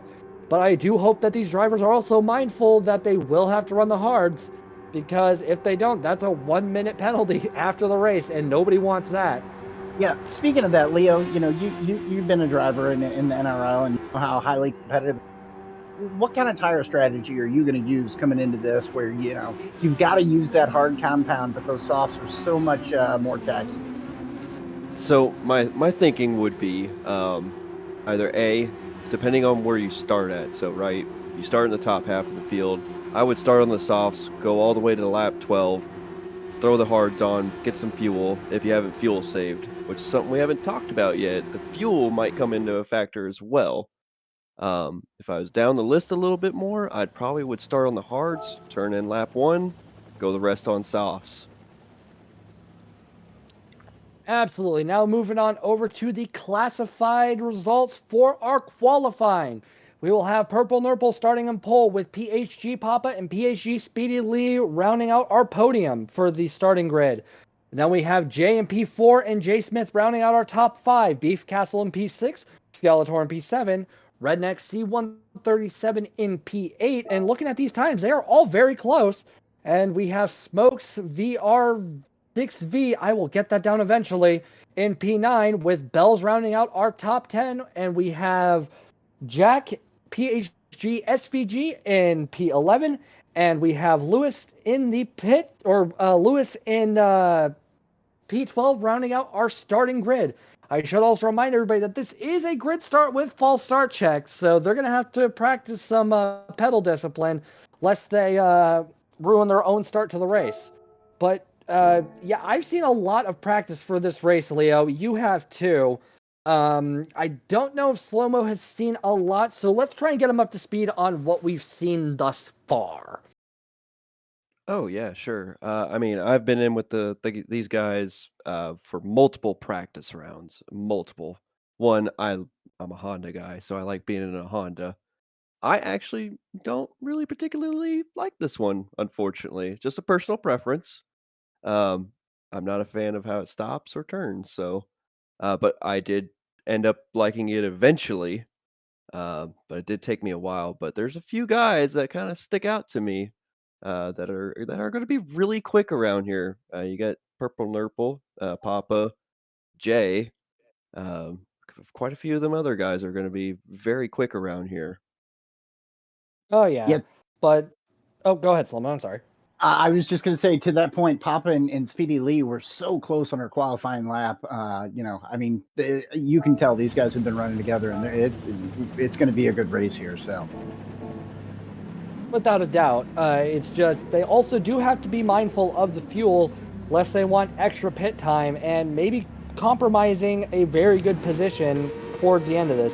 As we get the race underway, everybody is revving their engines, raring to go. Will anybody jump to the grid? It does not seem it, and we are off for Division B for Week 2 of the NRL Season 3. As we take a look at Papa, who had a slightly less than stellar start compared to Speedy Lee, who just flies right by him like he's standing still. 3 wide into Nicky Lauda curve. we had contact on one. Looked like Lewis bumped into somebody. Maybe we can go back and look at that P11 on that. Lewis was coming in. It looked like he was trying to get onto the brakes, and I think maybe it's Bells that he bumps into. It gets a little hectic here. There might be a little contact there, and then, man, little chaos there for the start in mid-pack. That was quite a bit of argy-bargy for turn 1. I think the stewards will have to take a pretty good look at that should a inquiry be requested. As we see, Speedy Lee is hot on Purple Nurple's tail coming down into Schlossgold. As you can see, PHG Speedy Lee is a member of the illustrious Papa House of Game team on a manual transmission with the Thrustmaster T300 RS with the TLCM pedals with the load cell modification. Fancy! You can find him on YouTube at _Buddy Lee. Now this is going to be interesting because we do see, Speedy Lee is getting all sorts of sideways. I think he's taking a page out of the Division A driver's book, but I don't think it'll benefit him in this race, as we see Jay starting to just fly by him like he's standing still. Jay has put in a lot of effort over this week, and I've spent a lot of time talking to him. He went from setting 46s all the way down to 39s, and we see Jay Smith is trying to overtake Speedy Lee into Red Bull Mobile, but not that time. Looks like we've got Speedy Lee trying to overtake Jay coming into Nicky Lauda curve. We see Papa, Beef Castle, and Skeletor are all in the pits to get off those hard compound tires. That was a very good plan by all of them, and we see that Jay Smith... Oh yeah, Jay Smith went very wide. But luckily he was able to get it back on track without any incident. Let's just hope he wasn't afforded a half-second penalty for it as well. Looks like Jay is slowly starting to pull away, going into Remus. How will this play out? Will Speedy Lee take the inside line? Nope, Jay has closed that door before he could even think about it. Good play from Jay. As we see Papa and Beef Castle are on the softs. Maybe they topped off on their fuel while they were at it just to play it safe. If so, good on them. It seems that Speedy Lee has a 1 second gap between himself and Jay Smith and is less than a quarter of a second behind Jay as we move on down the grid to Beef Castle, who is trying to catch up to Papa but has Skeletor under half a second behind him. Beef Castle is going to have to be very careful about the line he takes lest he has Skeletor overtaken, because there are plenty of opportunities for these drivers to take overtakes, especially in a car this compact. What do you think, Leo? Oh, most definitely. Yeah, these cars are kind of finicky, in my opinion. You can either gain a lot of time or lose a lot of time depending on what you do in the corner. I've seen it firsthand where I've slowed down way too far just to make the turn, and there's been people that rocket past me. So it's a very, very interesting thing to be in this car and on this track with that going on. Right. And as we take a look at Beef Castle's driver card, he is a free agent using a manual gearbox with the Logitech G29, and Lewis has gone into the pits to get off that hard compounded tires. As we see, Beef Castle is now coming through Rent into Red Bull Mobile. Will he cut the sausage? He will, but got a little squirrely for it. That's a risk and reward motion there, folks, especially with the level of torque in these cars. Speaking of risk reward, I was kind of surprised to see Lewis run 2 laps on the hards. You know, kind of to Leo's point, I expected him to get off that compound on the first lap and maybe miss the pits. I didn't get to see what happened there, but let's see how that plays out for him. Maybe it gives him a little space to run here. Right, and as we talk about pit strategies, there's a graphic right above us where you can see that there are 3 different viable strategies here that we know of, where we could have 1 on the hards and 12 on the soft, 12's on the soft, 1 on the hard, or 13 laps just straight up on hards. Only time will tell, as we also see Jay is a free agent with the manual gearbox on the Fanatec DD Pro. That is a very popular wheel, and you can find him on YouTube at JToJesus8216. Now, throughout the practice sessions, Jay and Purple Nurple have been kind of back and forth on pacing, and I do know like a couple tricks Jay does have up his sleeve that I'm of course not at liberty to say because of driver commentator confidentiality, but it's going to be very interesting to see how this entire race shakes up, especially going into the later half when a lot of our front runners are going to have to jump onto the cold hard tires for the final lap. Moving on down the order, we're going to take a look at Smoke's VR 6V. I'm sorry, I will get it down. Who is currently 20 seconds ahead of Papa because of the pit stops that the back of the grid took, but he is also about 6.5 seconds behind Jay Smith. Smoke's VR6V is a free agent with the manual gearbox, also on the Fanatec DD Pro, and you can find him on YouTube at Smoke's VR6V1. Taking a slightly wider line outside of Ramus, may have missed his apex, but looks like everything is in order. No half-second penalty, nothing to worry about. As he comes on down into Schlossgold, will he take a tight line? Will he go for a later apex? Let's all take a look. Taking a tight line, doing a little bit of lawn trimming while he's at it. Grass line. Gotta be a bit careful. I don't think grass dipping is a viable strategy in Gran Turismo. It is in other sims, but not here. Running a little bit wide because of the dirty tires. Oh, I'm sorry, Leo, go ahead. No, I was going to say, if you do happen to get these tires very dirty, like cutting the grass like he was, that makes this thing almost impossible to get around a corner. You'd have to slow way down. Yeah, I could see that, and there's definitely cases where I'm sitting here thinking they're very fortunate to have traction control, but there's some instances where traction control just will not save you, no matter how hard you try. And as we see, Jack PHG SVG15 rounding out the back of the grid, currently about 4 seconds behind Bells. Got a very nice camera angle here. That's one of the luxuries of these track day cars. Jack PHG SVG15 is a member of the Papa's House of Game racing team on a manual gearbox, using the Thrustmaster T150. That's something you don't see every day. You can find him on YouTube at Jack of Trades 0911. Coming down into Red Bull Mobile, just kissing that apex and getting a nice run out. I think he'll be catching up to Bells here in the near future.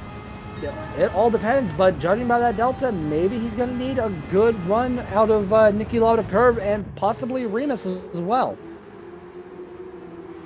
Taking it nicely, not going too far, staying away from the sausage that could unsettle the car. Yep, and ooh, looks like Bell's actually pulling away further. Now let's go and see the battle for P8 with Lewis and Skeletor. Lewis is just under half a second. Oh, closing in on a quarter of a second behind Skeletor. Skeletor's going to have to take a defensive line here in a second. But luckily, Lewis doesn't have to fret too much because he has about a 4 1/4 second lead over Redneck C137. Yeah, this grid may be spread out right now, but we also have to take into consideration that there were quite a bit of pit stops, so it's going to get really close towards the tail end of this once everybody's had their appropriate pit stops done. Lewis is a free agent, and on the manual gearbox, using a controller with the PSVR2. You can find him on YouTube at Lewis KD Lopez. And I'd also like to make special note that these clouds are getting darker. I think that might be a sign of rain being on the way, which could throw a monkey wrench in just about everybody's plan if they hadn't practiced driving in the torrential downpour like some of the drivers in this grid actually have. So this might be a blessing in disguise. What a nice move we saw there by Lewis, just rolling by Skeletor. You know, he must have carried the speed coming out of that pre-turn and passed him like he wasn't even moving. Yeah, that was an excellent show of racemanship, I believe it would. Oh, racecraft. There we go. That's the word. It's coming to me. Lewis gets his back left tire just over the sausage, but it doesn't unsettle him too much. How's everything looking over on your end of things, Slow-Mo? You know, I've been watching this battle up here between Speedy Lee and Jay. And Jay, I mean, it's similar to the battle we just saw between Shaggy and MK. There's a gap there. It increases, it decreases, but we just haven't seen anybody make a pass yet. I think you're going to see Speedy Lee try and make a move here in the next couple laps as we just are nearing that halfway mark. All right, that's good to know. Now, since you are able to cycle through the grid, how's everyone's fuel looking? Do you think we'll be seeing several people stop for a splash and dash? Do you think some people, should they play their cards right, be able to forego getting fuel? You know, the guys up front are sitting about a half a tank, and then the further back in the field you go, some of those people seem to have a little bit more gas. So I wonder, to your point from earlier, and I think that was the element, that is there some fuel conservation going on? The guys at the front certainly are not using that strategy, so maybe with their tires they're planning on a quick splash and dash. All right, good to know. Thank you for your input and hard work, Slow-Mo. Let's go and take a look at what is going on here. We've got Speedy Lee getting very close to Jay as they round the corner, and looks like Jay just had a slightly better run out, so he's able to creep away just enough. But with Speedy Lee being in his slipstream, it's not going to do a whole lot for him at this moment. We'll see how they both fare coming into Schlossgold. Will they take a nice inside line? Seems to be the case. Balancing it nicely. Counter steering assistant, or actually I think that's the active stability management assist doing its work right now. And it's going to be a very heated battle for these two. And I think it might also come down to who's willing to compromise when it comes to being in the pits. They might have a close enough of a gap to where one might take a shorter pit stop just to try and get some breathing room.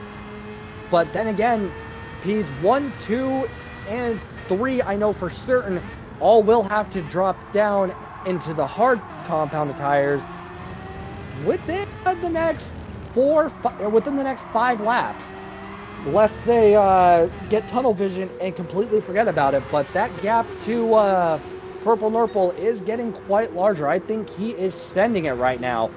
And if I remember correctly, a pit with fuel and tire change is about, what was it, Leo? About 35 seconds-ish?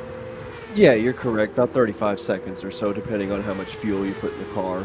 One thing I am noticing is that there is a blue outline starting to form on some of their tires. I'm thinking that indicates if there's not much not much tire temperature going into there. So I've been noticing Speedy Lee kind of sliding across the track there a little more and more. Oh, I was not aware that they were still on cold tires. You'd think, given how hard they're racing, it would be up there. But if those tires are cooling down, that's going to be another thing to consider. Then again, this is a very unpredictable race in every which way. So we could have we could have our expectations completely turned on their head, as I'm getting word that track temperatures are currently dropping as we speak. So that is definitely opening up opportunities for rain to cool off the track even more and make this an even tougher race for our Division B drivers. I do remember hearing from a couple of the Division A drivers, they thought they had the hard race, and then came around here and they were thinking, wow, the race in a way is tougher. And in some regards, I can agree with that. And in some ways, there are some aspects to where it's a little easier, but then again, everybody's perspective is different. As we take a look at Jay Smith, who is 5 seconds behind Speedy Lee, but has a very healthy 16-second gap between himself and Smokes. Jay Smith is a free agent with the manual gearbox on the Logitech G29 wheel. Let's see how Jay Smith does trying to catch up to the battle for P2. Seems the gap is closing ever so slightly. Taking a good wide line coming into the apex for Remus. And belting it out. May have missed a shift, but nothing serious. These guys are giving it their all right now. And do we have... Oh, looking up at the mini-map, I see that there is some lap traffic already. Or the possibility of lap traffic. Let's see here. 1, 2, 3... Maybe, actually. I think there might be the opportunity to run into some back markers here coming up. But Jay Smith is holding a fantastic line coming through here and is getting just the right amount of curb. I think he's going to be shaving off quite a bit of time within the next few seconds.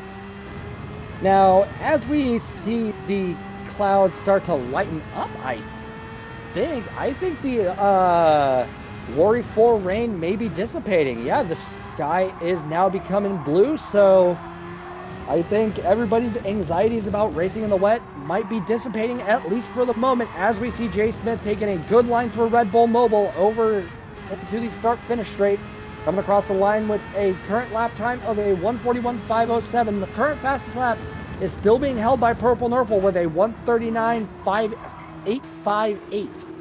So that's going to be a very tough time to beat, but we still have 4 laps of unpredictable racing ahead of us. Moving on down the grid to Redneck C137, who is 8 seconds behind Skeletor, but 3.5 seconds ahead of Bells. Leo, what are your thoughts on the racing we've seen so far? I mean, it's incredible. Very, very close racing. Yes, there is some points and gaps in between some certain racers, but I commend these guys. I could not get this thing around the track as fast as they are. I had issues with braking too hard and it turning the car sideways. Eventually, I did do what most of these guys are doing, which is turn the assist on. That seemed to greatly improve my driving style with it on and help me get around the track a lot faster. So good on them guys figuring that out. Oh yeah, very commendable effort for all of their hard work. As we move over to Bells, who is currently 15 seconds ahead of Jack PHG SVG 15 and 4 seconds behind Redneck C137. Seems like Bells is currently in a race of his own. And judging by the fuel doing pretty decent, he might be able to push and have an opportunity to fight for P10 over the next 3 laps. And the sky has completely opened up. The sun is beating down. That track will be warming up, so everybody will have at least a tiny bit more grip for the last 3 laps of this Division B race. You know, Toon, speaking of fuel, I've been kind of going through and watching some of the drivers' gauges there, and Speedy Lee's probably the lowest fuel gauge that I'm seeing. I would imagine he's probably going to be able to get to that 12th lap to make his pit there for his hards, but it's hard to say. It's significantly lower than Jay's is. Jay's almost at a quarter of a tank, so Speedy's probably down closer to an 8. Oh yeah, I can see that right now, and yeah, you are not wrong. He is hurting in the fuel department. He may have to pit a lap early. Now, how is Jay's fuel compared to the front runner right now in Purple Nurple?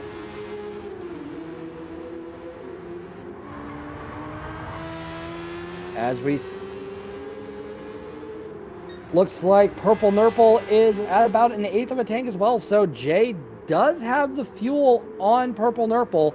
So I think Jay might be just going for some tires and then getting out of those pits quickly. So we might see an unexpected shakeup, but then again, anything can happen. As we see Purple Nurple flying through. Oh, go ahead, Selma. I was going to say, to your point, I think the pit stop is really what's going to make or break the race for a lot of these guys. You know, they've been really trying to just kind of keep their positions and keep themselves on track, and done a really, really good job of doing that. And I mean, goodness, Leo, to your point, man, I certainly couldn't get them around the track this fast either and maintain control as well as these guys are. They're hustling, and the pit stop we're about to see here is really probably what's going to determine the winner and, you know, the podium positions for this race. Absolutely. And speaking of pit stops, Jay Smith is in the pits now on 9% fuel. And we have Beef Castle coming through Red Bull Mobile once again, holding a good line and making sure everything is nice and tight to avoid that notorious half-second penalty that you feel like you were okay for, but the game's like, we're going to give it to you anyway. See some side-by-side action between Smokes and Lewis at the moment, coming into Nicky Lauda curve.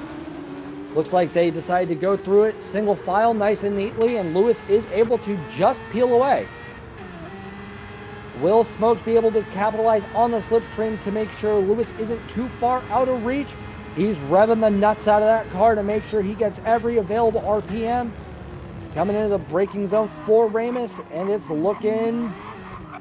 Yeah, that's very smooth. Oh, never mind. He got a little bit squirrely, but he was able to save it. Good show on you, Smokes.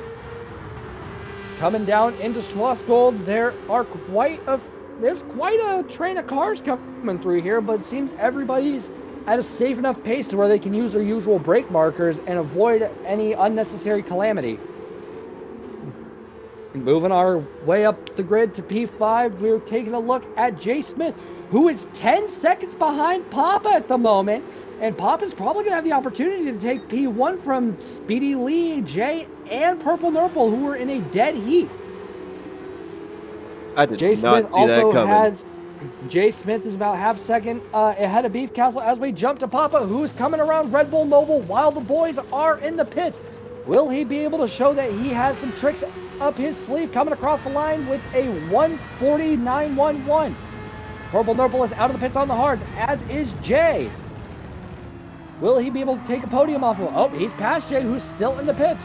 This is going to be very interesting, folks. And Papa's in the lead! Papa's in the lead! Come on, yeah. Papa! Drive, man, drive! Let's go! I'm getting word from production that we have to be impartial, but we all love Papa up here. We're sorry, and he is purple through the first time check. Coming into Ramus, holding nicely in third gear and running away with this. Oh, this is delightful to see. He had a bit of misfortune in the last race. Let's see if he can hold on to his fuel to make sure he doesn't run out before the start-finish line. He has Purple Nurple at about 2 seconds behind him right now. And this is very unexpected, folks. And that gap is only getting larger because Papa is on the soft compounded tires, where Purple Nurple, Jay, and Speedy Lee are all on the hards. And it looks like everybody's fuel gauge is starting to flash its last life. Leo, slow-mo, what are you guys thinking of this? Well, Papa ran just a little bit wide on that last turn there. I'm just so excited to see that the strategy played out the way it did. I mean, you know, who'd have thought that somebody pitting right off the bat is going to be right there as the lead car comes out of the pits. That is exactly what you want when you're, you know, in the back and working your strategy. Looks like Papa's running his race, coming around one of the last couple turns here. Yep, coming in the penultimate corner of Rent and down to Red Bull Mobile for the final time. Ladies and gentlemen, boys and girls, non-binary individuals, of course, this is a complete upset. Papa has taken the race victory with Purple Nurple and Jay all very close in tow. PhD Speedy Lee is also coming around for the last time, but he has to be careful because Beef Castle is hot on his tail. But it looks like it wasn't enough for Beef Castle. He will take P5 as Lewis comes across the line for P6. Jay Smith coming in P7. Skeletor is now round in Red Bull Mobile for the final time and across the line for a P8. Redneck C137 not too far behind him with a very respectable P9. As we see Bells is coming through Red Bull Mobile and coming across the line for a very healthy P10. This has been a very interesting race, especially leading into these final laps. Totally unexpected race win. Totally unexpected race conditions. We thought it was going to rain, but the game decided to show mercy. As we see Jack PHG SVG 15 rounding out our finishers for this race. This was insane. Congratulations to PHG Papa. Wow, what a race. Let's take a look. What a race indeed. Now let's take a look at those classified results, shall we? So in P1, we have PHG Papa with a total race time of 22 minutes, 22 seconds, at .199. But he did not get the fastest lap for the race. That honor will go to Purple Nurple with the 139.858. Rounding out our podium will be Jay, followed by Speedy Lee and Beef Castle, rounding out our top 5. We have Lewis in P6, Jay Smith close behind in P7. Followed by Skeletor. This was a close race, no matter how you spun it. Especially looking at the fastest laps, everybody was on the same pace pretty much. So this was great to see. If we could move on down the grid over to P9, looking at Redneck C137 with Bells rounding out our top 10, with Smokes VR6V in P11. And rounding out our grid for the evening was Jack PHG SVG 15. It was, gentlemen, that was some race. Slow-mo, anything barring the unexpected victory from Papa that caught your eye? Well, no, I mean, honestly, I think we expected a little bit more. I don't know if you want to call it chaos in the first couple turns with the cars grouped up, but really it was pretty respectable. They got some space and everybody really got a chance to kind of run their own race here. So that was a lot of fun to watch these guys, get a little bit of space and do what they do best, and that's go fast. I could not agree more. What about you, Slow-mo? Or Leo, my apologies. Slow-mo, you just talked. I'm all out of sorts right now.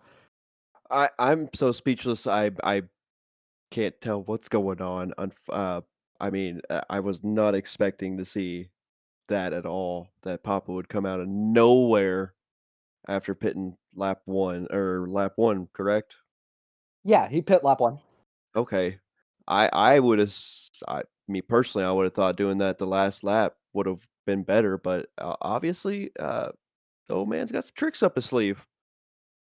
Well, he did start on that hard compounded tires, so it was definitely in his favor. One thing that did catch my eye, though, was when he went into the pits lap 1, he went and completely topped up on fuel so he could send it the rest of the race, from what I could gather at least. Slow-mo, you were keeping a better track on how everybody was doing in the pits, so is there something that we might be missing? Like, was it definitely in those in the back's favor to start on the hards and top up on fuel? That way they could just run a more aggressive race as opposed to some of the front runners? Well, I think we've all done it. You get into the pits, you hit the fuel button, and then you sit there for an extra second or two, and you're not sure exactly how much you need. If you look at what Papa did, he put himself in the pits. You can only fill it all the way back up to full. So he got it back up to full, and then he went out and drove with what he had. So, I think that was really, really smart. You can't overfill. You can't sit in the pits too long. You get what you get, and you get out. Right. This was just Division B is full of surprises. I'm not even gonna lie. First, last week with the close racing, now we have the unexpected racing. I shudder to think what tricks our entire B division is going to pull tomorrow and going into next week's round 3. This is going to be something that everybody, especially those in the A division, are going to want to keep their eye on. Now, moving on over into the interview process, we will start with Jay. Jay, that was one amazing race you just ran. How are you feeling, sir? Feeling pretty nerve-wracking.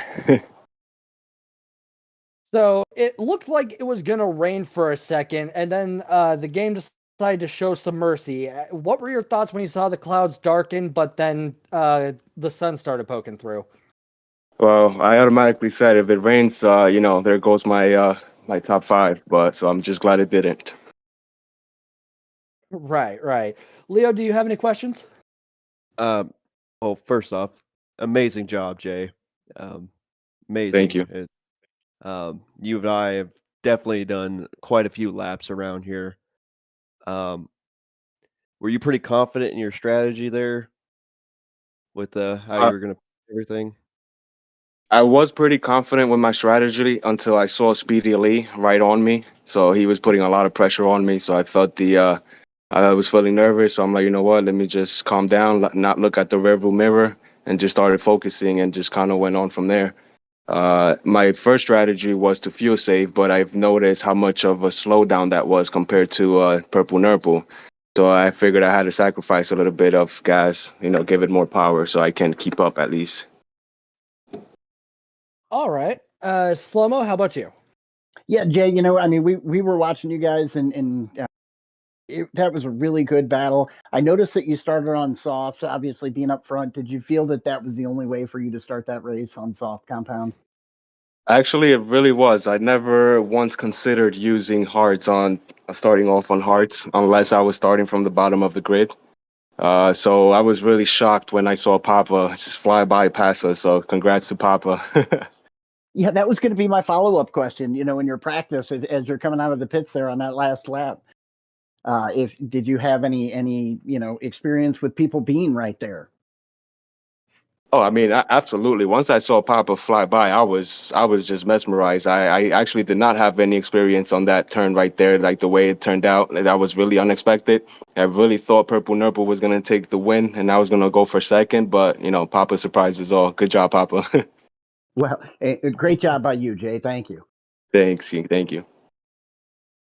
All right. One final question. One question for you, Jay.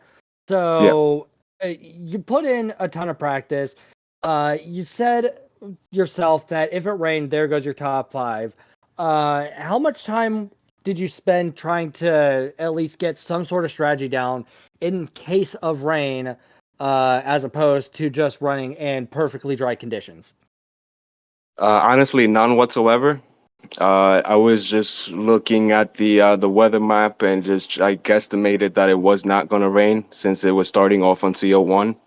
Chances were very slim. That was just my opinion, and I'm glad it just happened to be true. So I had no practice in the rain. So if it would have rained, it would have been over. Well, I'm glad you were able to roll the dice and it came up in your favor. Congratulations once again for an astounding race, and can't wait to see what you pull off next week. Thank you, guys. You guys did a great job. Appreciate it. Thanks, sir. That means a lot. Thanks, Jay. See you Ready? next week, Thank buddy. you very much. Now, moving on over to the man with the upset victory for this evening, THG Papa. Papa, how are you doing, sir? I am doing good, you guys. How are you? We are blown away.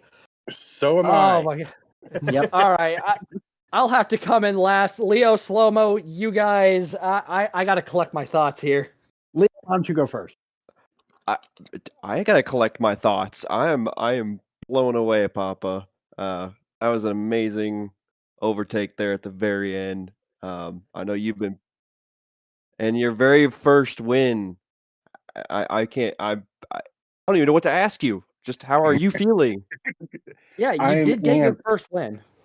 I am amped. I am literally shaking that whole last lap once I took the lead. It was like I'm still shaking. I'm still got the amps going. Well, we are glad to hear it. We also saw in a lot of your practice lobbies, you were putting in a good amount of effort for rain just in case it did happen. Yep. Now, with the rain and with how the track was getting cool and then the clouds opened up and then the track started warming up, at what point were you sitting there thinking, okay, I definitely have a shot now since we're not going to have to worry about the rain coming down? It was like I want to say it was like lap 10, maybe 11. It was towards the end there. I did a check on the weather and the rainstorm went under the track. So, and then it started getting bright out. So that was when I first had the notion that I might be able to do this because I knew everybody in front of me still had to pit.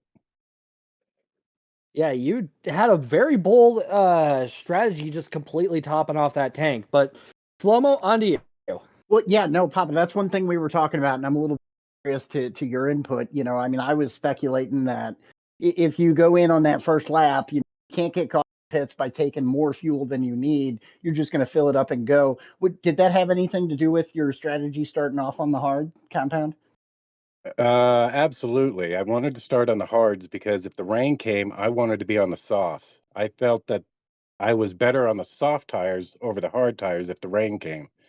So I started on the hards just to get them out of the way, filled up with the fuel on that into lap one pit. Had to save a couple laps, short shift it, but I just wanted to be on those softs as soon as possible. Yeah, great race. Understandable. Congrats on the first NRL victory for you, Papa. Well First, done. first one, guys. First one. Yes. First of many, I Yeah. hope. We hope so as well. You've been around since the first season. Now, one last question for you. As I Uh-huh. see an outpour of support from your PhD army, is all I can really call it. PhD. Uh, you did have a lot of PhD members coming in and practicing with you. Were Yes. some of the PhD members that weren't in the league coming in and giving their input and kind of just advising you on some of like the better strategies and lines to take for this race? Oh, absolutely. Rowdy was in there. Thumpy was in there a lot, and his wife Antoinette, Mrs. Thumpy.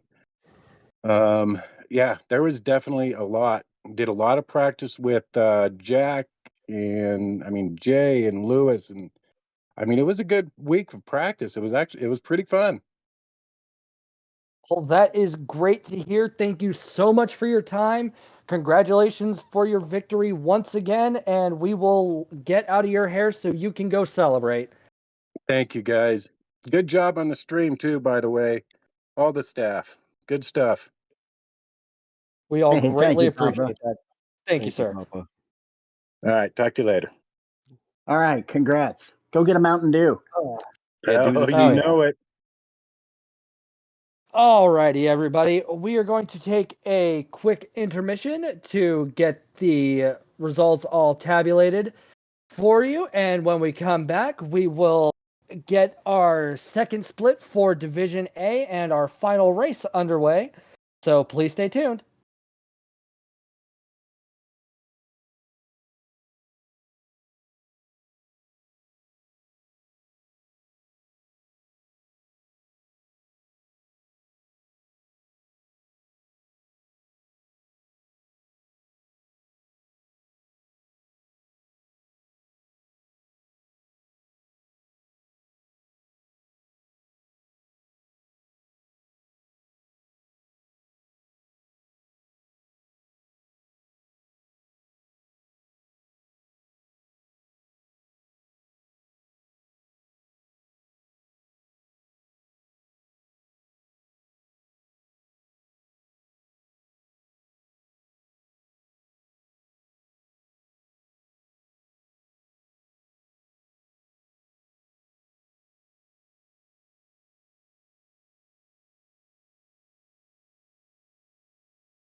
Welcome back, everybody. That was an unexpected and intense race we just saw. Now it's time to go and take a look at the classified results. Bear in mind, these results are going to be temporary because the stewards will have to review everything, so there might be a shakeup. So please take these with a grain of salt. Our current standings right now are as follows. In P1 for Division B for Friday, we have PHG Speedy Lee with the current race time of 24 minutes, 54 seconds, .652. And coming in P2 now is his teammate in PHG Papa, with Purple Nurple rounding out our top 3. We have Skeletor 698 and Jay Smith rounding out our top 5. Actually, there is a tie. My apologies, between Jay Smith and Jay. Double J trouble with a tie for P5, and we have a tie for P7 with Lewis and Beef Castle. We have Redneck C137 in P9, Bells in P10, and Marino in P11, who is tied with Smokes VR6V. We have Jack PHG SVG 15 in P13, and we have Average Kurt Games rounding out our 14th position for the Friday division. And as we make our way on over to the race details for Split 2, let's just all refresh everybody's memory, because everybody else might be scrambled like we are. That was insane, but we're going to have even more insane racing ahead of us.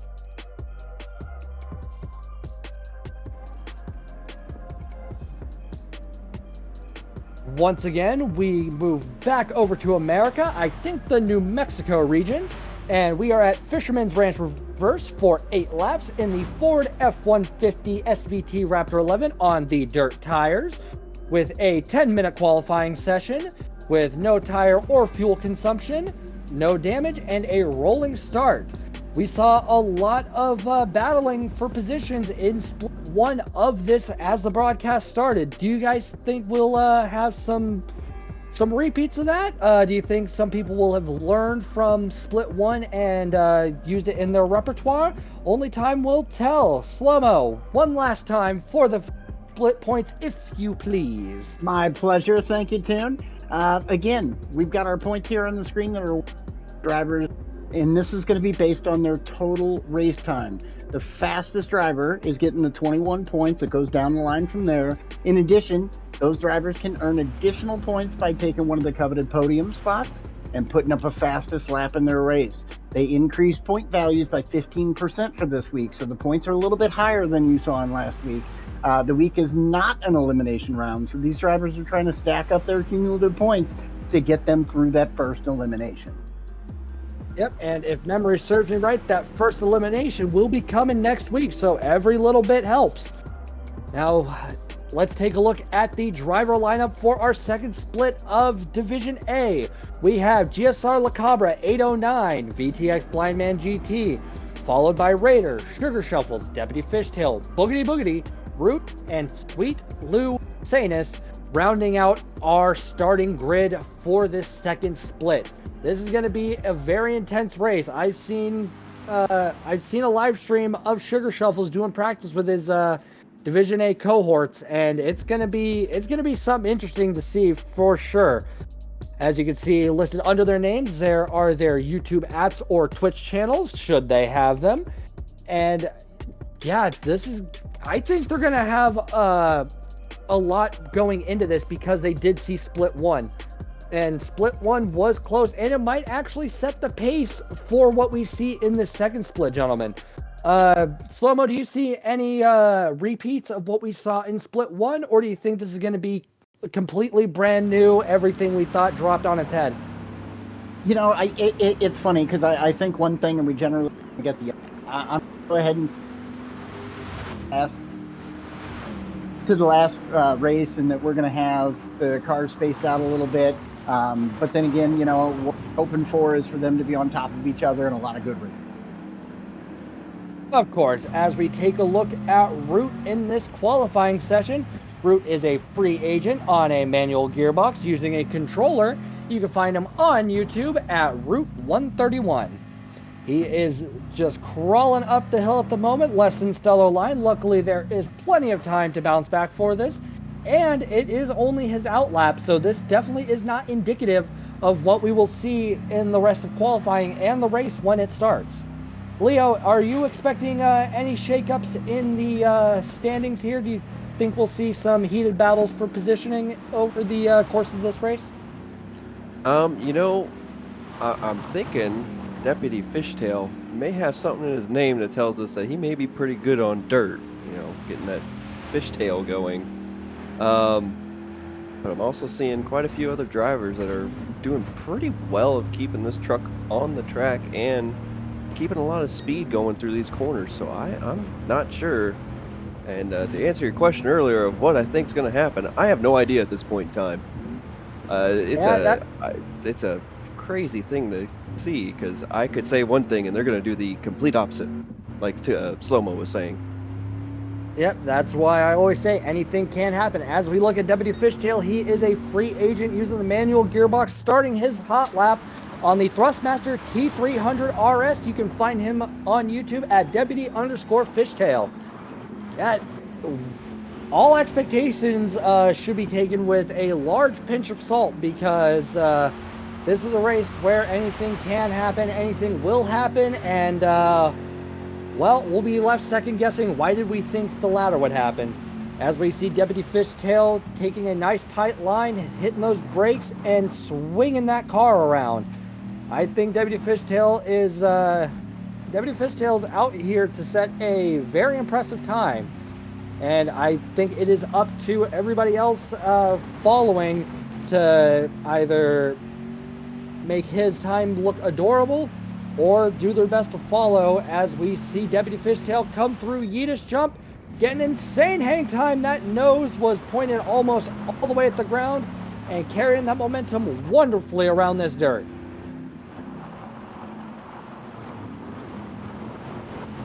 What a fun ride that's got to be by Deputy. I mean, he is just all in around here. I don't know. Now we're wondering, can he beat the guys that ran in split, or you know, where's his time gonna fall here? Right.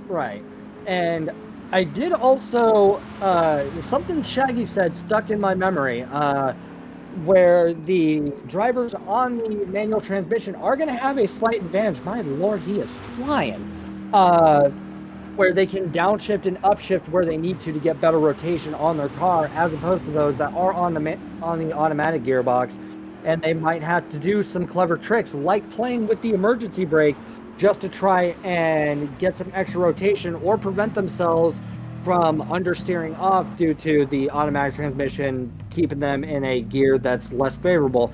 Deputy Fishtail took a less than stellar line through that, though, dropping all the way down to 20 miles an hour, but staying in second gear, which might have been it's hard to tell because some drivers you'll see drop down to first if they get too low. Others might stay in second to try and get some grip. It's well, racing is a very complicated beast, that's for certain. And it looks like Deputy Fishtail is unfazed by the large decrease in speed as he throws this F-150 around the dirt. And coming down into the downhill portion, if I remember correctly, this is a bit of a tricky bit for several of the drivers. They have to pretty much dance around the apexes. Almost got completely sideways on that jump as well, but looked like he held it nice and tight. The active stability management and counter steering assist both doing their job marvelously to keep Deputy Fishtail on the track. Getting air for the last time before the start-finish line. We'll see what the... I stand corrected. There was another one in there. We will see what the first lap time for this 10-minute qualifying session will be as he just throws it around. He's trying to get this car to do everything plus some. Coming across the line with 322. Yep, a 322.736. That is a blisteringly fast time.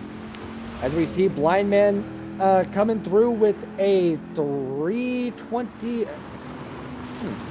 Not close. Actually, not that far behind in the grand scheme of it. Less than a second with Boogity Boogity, about three and a quarter seconds behind. But then again, there is still plenty of qualifying left to be had here. VTX Blindman is a part of Vertex Racing on the manual gearbox using the Logitech G29 wheel. You can find him on YouTube at LoganNelly9936. Now, I've heard a lot of rumors about these VTX drivers, and I've heard they're all very quick. And from everything I've seen, the rumors are true. These are some insanely fast drivers.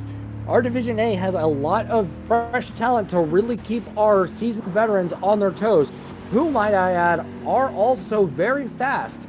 So this is definitely the speed demon division in a sense, as we see Blind Man fly hard to the left, getting a quick nudge off the invisible barrier, which thankfully that's there, otherwise this would be very confusing. As we move on down the grid to GSR, Deputy Fishtail, over to La Cabra.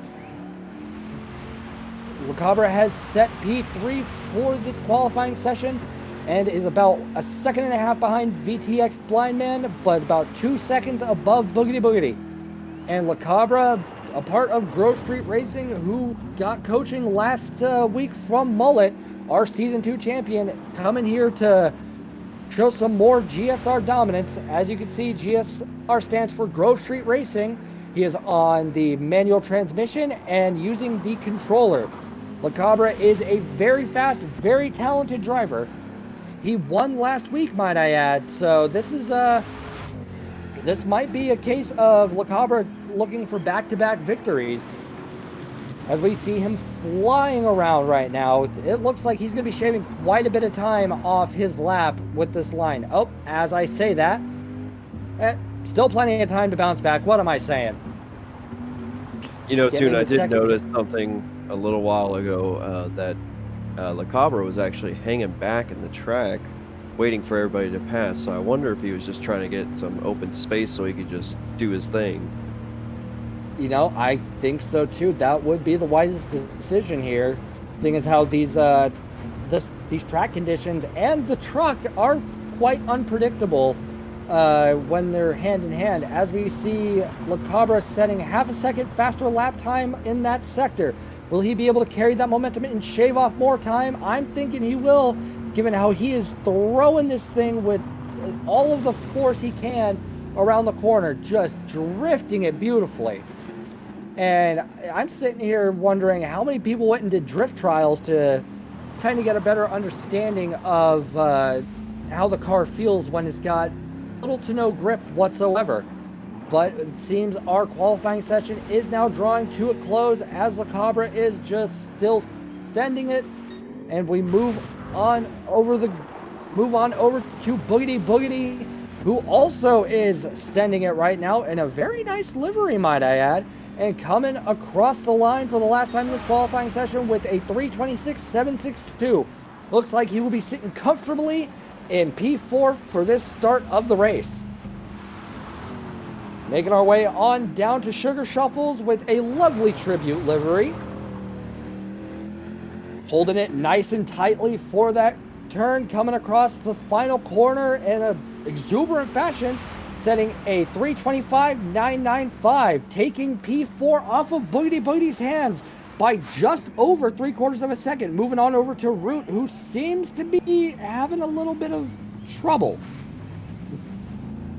I'm just getting word from production that he actually just finished.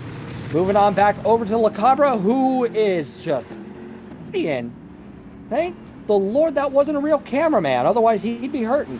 Coming across the line with a 3:23.890. Very, very good time, but it seemed not enough to take P2 from Blind Man, but this is qualifying. The race will have more surprises in store for us. That was a very good qualifying session, and wait a minute, do my eyes deceive me? Does that say VTX Blind Man is only 1,000 behind Deputy Fishtail? Oh. Yeah.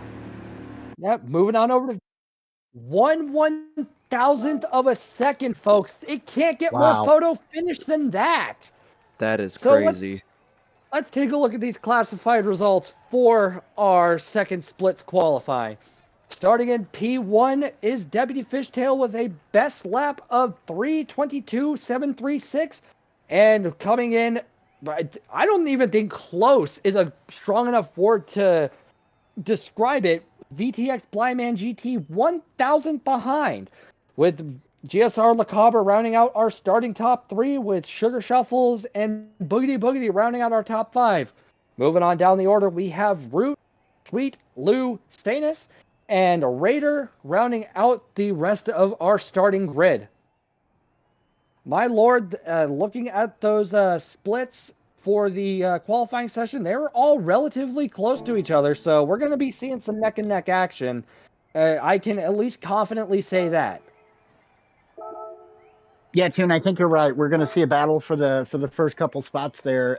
Do they battle initially? Do they wait till they get out from some of the group? Again, there's no tire strategy, there's no fuel strategy, so these guys are going to be able to just battle it out and fight for position through these 8 laps. Oh, I can't agree more. Leo, what are your thoughts on what you saw in the qualifying session? I mean, you got Deputy Fishtail and Blind Man, who's pretty much on his back bumper on time, which is I would never think that would happen, but I guess it can. It can. And it also looks like we are getting our final race underway for this evening. And I don't even think bumper is a close enough word. I think they were literally just a license plate frame apart in times. Right. That was insane. As they start coming around for the rolling start, everything's looking nicely. And lights are green. We are underway for our final race for week 2, Friday of the season 3 of the NRL. Deputy Fishtail holding it nicely, coming through, trying to get as much space between himself and Blind Man as possible, but I don't think Blind Man's gonna let that happen. He's only got, it was 1 second of a gap, and now it is closing rapidly because there is a conga line in the name of Blind Man, Lacabre, and Sugar Shuffles, all gaining on him with rapid pace. Yeah, and Boogity Boogity and Root got a pretty good battle going here. Boogity Boogity took number 5 off Root's hands and is really trying to keep that door closed so Root can't sneak back by, as we heard in some of the previous driver interviews. There's not a lot of room to pass here. Oh, Root might be into the back end of it. Oh, it looked like Root was right into the side of him, but that might have been a netcode issue. That is definitely up to the stewards to decide. As we see Boogity Boogity trying to keep that door closed on Root, but not enough. Oh, maybe. They're going too wide right now. Who's going to walk away on top? It seems it's going to be Boogity Boogity, who had just a little more momentum coming out of that corner. As they come through Yeeta's jump, all in exuberant fashion. Root got a little squirrely on the landing, and they are getting very close to each other, but Sweet Lou is also trying to get in on that action. It seems that Boogity Boogity has a 3-second gap between himself and Sugar Shuffles, so his focus at the moment will be trying to fight off both Root and Sweet Lou. As we see here, Boogity Boogity is a free agent with the manual transmission on the Logitech G29. And it looks like that G29 is going to be working some overtime for this race, because this surface, these tires, and honestly, all this racing action, it just got overtaken by Root. Yeah, I think the wheel's going to need a good rest after this one. And they are right on top of each other. This is going to be, this might be its own version of MK versus Shaggy that we saw in Split 1 earlier in the evening. But I think Sweet Lou and Raider are also going to want in on that action, because they are all very close to one another right now. As we see them going too wide, Sweet Lou's trying to find an opening, it seems. Will he be able to take the inside? No, it seems Boogity Boogity and Root will keep that door closed for the moment. And Toon, Root and Boogity Boogity are actually pretty close friends from what I know. They've helped him come a long way in his racing career, so just a little side note there on that. Oh, no, that's very good to know. It's always good to see competitors also really good friends. That means there's never any hard feelings for a race. As we see, Sweet Lou is on the manual gearbox. Blind Man just spun out. We lost Blind Man. He's in 3rd position now, but gave up that number 2 spot to Lacabre. He got into the fence, I think, maybe a little bit. Just kind of lost the back end on it. Let's see what happens. You'll see him come down the hill here, and I think it's right into this this turn he's coming up on. Oh, just a bad landing and lost control. Le Cabra was able to sneak right on by him there. Take that second position off his hands. That was a very unfortunate landing, and we did catch word that that is a corner to be mindful of and a jump to be mindful of. But it looks like Blind Man will be able to bounce back at least a little bit and try and get back into battling for P2 with Le Cabra, as we see Sugar Shuffle drifting it right now. My lord, talented livery artist, best livery artist in the world, and an exceptionally talented driver. Is there anything this man can't do? He's got a very sizable lead between himself and Root, so he's going to be setting his sights on Blind Man. As we see here, Sugar Shuffles is a free agent on the manual gearbox. And Le Cabra has in the bounced off the wall. Blind Man's take the spot. Yeah, look at these two battling. Like you said, I wonder if it's an MK Shaggy battle, but these guys are trading positions a little bit more often. Let's go and take a look at the replay, shall we? So we've got Le Cabra coming in nice and neatly. Gets up air and gets sideways and just kisses the barrier. Oh, that was an unfortunate run out, and now they are side by side in there. Wow, yeah, that's going to be a heated battle for the remainder of the race. Yeah, Le Cabra actually just ran a little wide, got into the fence, and then, you know, the next turn, Blind Man does the same thing. So they're trading blows here and giving, you know, Deputy Fishtail a real opportunity to kind of drive away. He's only got a almost 3.5 second gap, but we all know how fast that can increase when two people are battling. Oh, yeah. Let's go take a look at Raider, who is just a little bit over a second behind Sweet Lou. So this is a very tight grid here on the back of the pack. We're going to be seeing maybe a four-way shootout for P5 come the closing stages of this race. Raider is a free agent on the manual gearbox and about to get some good air on the Fanatec DD Pro, but just scrape the wall a little bit. You can find Raider on YouTube at Raider_1266. Boy, these drivers are really kicking on the aggression as opposed to what we saw from Split 1. This is going to be battles left, right, and center. I know you two are cycling through the grid. Leo, what's catching your eye at the moment? Well, Sweet Lou just overtook Root, I think. That's what I just saw. Them two are having a massive battle right now. And I'm watching Deputy Fishtail pretty much just chill out. Let's take a look at how it happened. Looks like Sweet Lou just had a better line, carried more momentum, and it looks like Root is already fighting, trying to get P6. How about that Jurassic Park livery, by the way? Oh, that is a nice touch. Yeah, that is a cinematic classic through and through. And it's always great to see just how creative these liveries get. As Sweet Lou unfortunately smacks the barrier with the tailgate. That is unfortunate to see, but he is definitely not out yet because he has to contend with Raider and catch up to Root, which should happen in no time flat, given how aggressively these drivers are just flying through here. And it looks like even with the contact into the barrier, he's still on track to set up another personal fastest lap. He is just getting all over this track and holding it quite well, might I add, especially through some of these jumpy bits, and he's coming across the line right now, setting a 3:36.052. Moving our way back up towards the front of the pack, Deputy Fishtail has a 2.5 second gap between himself and Blind Man, but that gap is closing rapidly. Yeah, that 3.5 second gap that Deputy Fishtail used to have, now Blind Man has. He's really closed that gap from between him and P1, and I would tell you right now, he's got his sights on that #1 podium at this point in the race. Oh, I guarantee it, and they are now coming over Yiddish jump, and it looks like Blind Man is on track to set a very fast lap for this coming lap.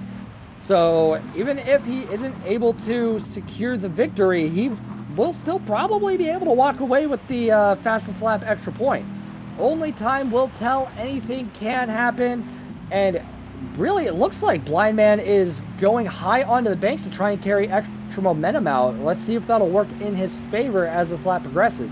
Seems he has a 4 1/4 second and closing, might I add, ever so slightly, gap between himself and La Cabra.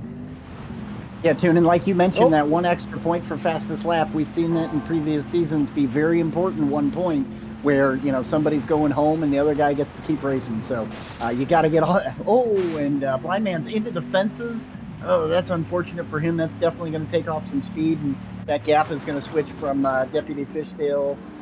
He's going to give him a little bit more room now. Yep, it looks like it bought La Cabra just enough of an opportunity to get back into the battle for P2.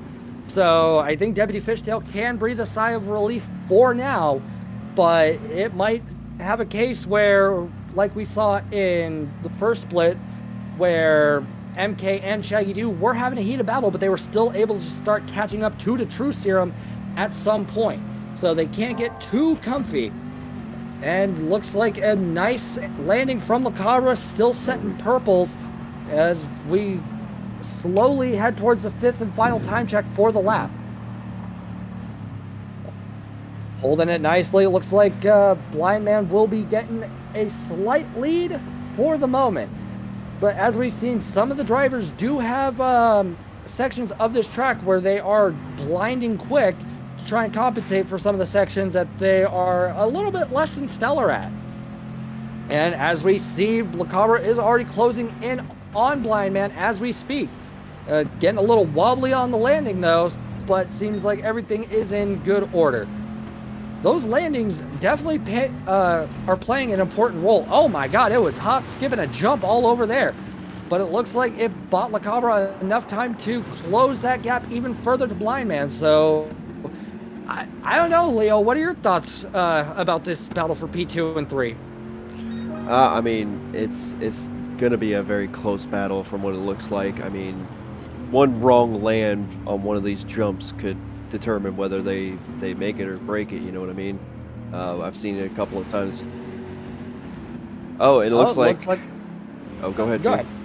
No, you do the honors. Looks like La Cabra just set the fastest lap with a 3:22.372. So I mean, he's booking it. He's giving it all he's got. But Blind Man is just right on the back bumper of that Ford there. Yeah, what a move by La Cabra to get himself into P2. You know, it looked like Blind Man ran a little wide on that. La Cabra took that advantage and just walked right through the door that he left open. So he said, I will thank you for that second position, and looks like he's going to work to keep the door closed if he can. But as they go too wide over the jump. Holy cow! Oh, Blind Man got buried. That was a very costly landing for Blind Man, who, for just a brief moment, was actually ahead of La Cabra. Let's see if Blind Man has a response for this. Oh, they're too wide coming through this. It's side by side, but looks like La Cabra can get himself just a little bit of breathing room.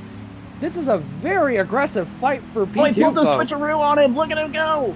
Ooh, excellently done. Oh, my lord. What a move by Blind Man.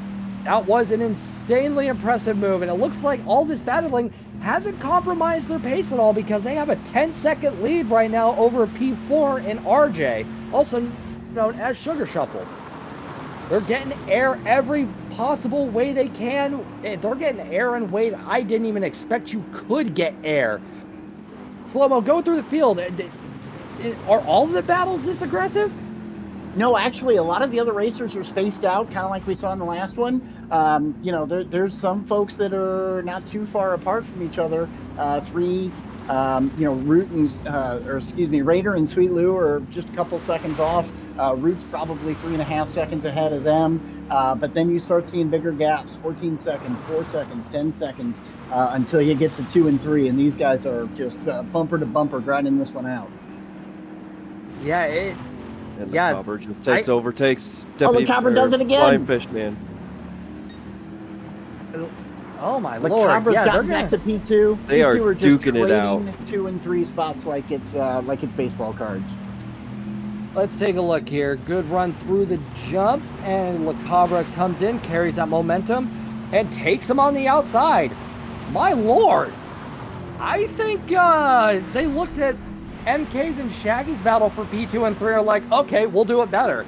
This is mesmerizing because they're keeping the aggression on each other. They're putting the pressure on. They're able to keep overtaking one another, but they're not compromising their race pace too much because of it. The only things that's really compromising them in their battling is when they're going too wide into the jumps and one is going just a teensy bit further than the other. I think these two are having the time of their lives right now. Yeah, that's a great Ooh. battle. Although what we're not talking about is Deputy Fishtail, who's just quietly pulling away. He's not setting fastest laps, but he's got pace, and he's just being consistent over and over and over and getting through this track, creating a little bit more space between him and the two guys behind him battling. So, it's hard to say. As we all know, anything can happen, but we're going to have to see how this plays out if anybody can catch Deputy Fishtail here in the next, 2.5 laps. That is a very solid point, but it seems like the gap between Deputy Fishtail and La Cabra and Blind Man is slowly, it's teetering between getting smaller and getting larger. So it seems if they want to keep the aggression on and also turn it into a three-way shootout for the victory, they'll have to maybe do a little coordination or pick their battles a little wiser, but it seems Blind Man's fallen off behind the Cabra for the moment as he runs a little wide again and clips that barrier. I think that may have cost him the 0.05 of a second that he was up for fastest lap. Throwing it all around here like it's a morning routine and coming out in exuberant fashion. I think Blind Man's now in a position where he's going to catch up to La Cabra. Toon, I'm thinking here as a racer here. I'm wondering if all that battling, that close, tense battling, kind of took a toll on them. You know what I mean? Or they may be a little tired after all that. Maybe. And since you did race in the league last season, say you were in this position where you are having a heated battle, but also trying to make sure it doesn't compromise your pace with the front runner. What would be some of the things running through your mind? That's a very good question. Honestly, I would just try to keep it as consistent as possible. Attempt to park it on the apex as much as possible if I could. But this is a pretty wide track, so that may not actually work, to be honest. I would just try to stay consistent is my answer. All right, yeah, consistency does help win races as we see those two come over another jump, and VTX is setting another purple. This is going to be close through and through.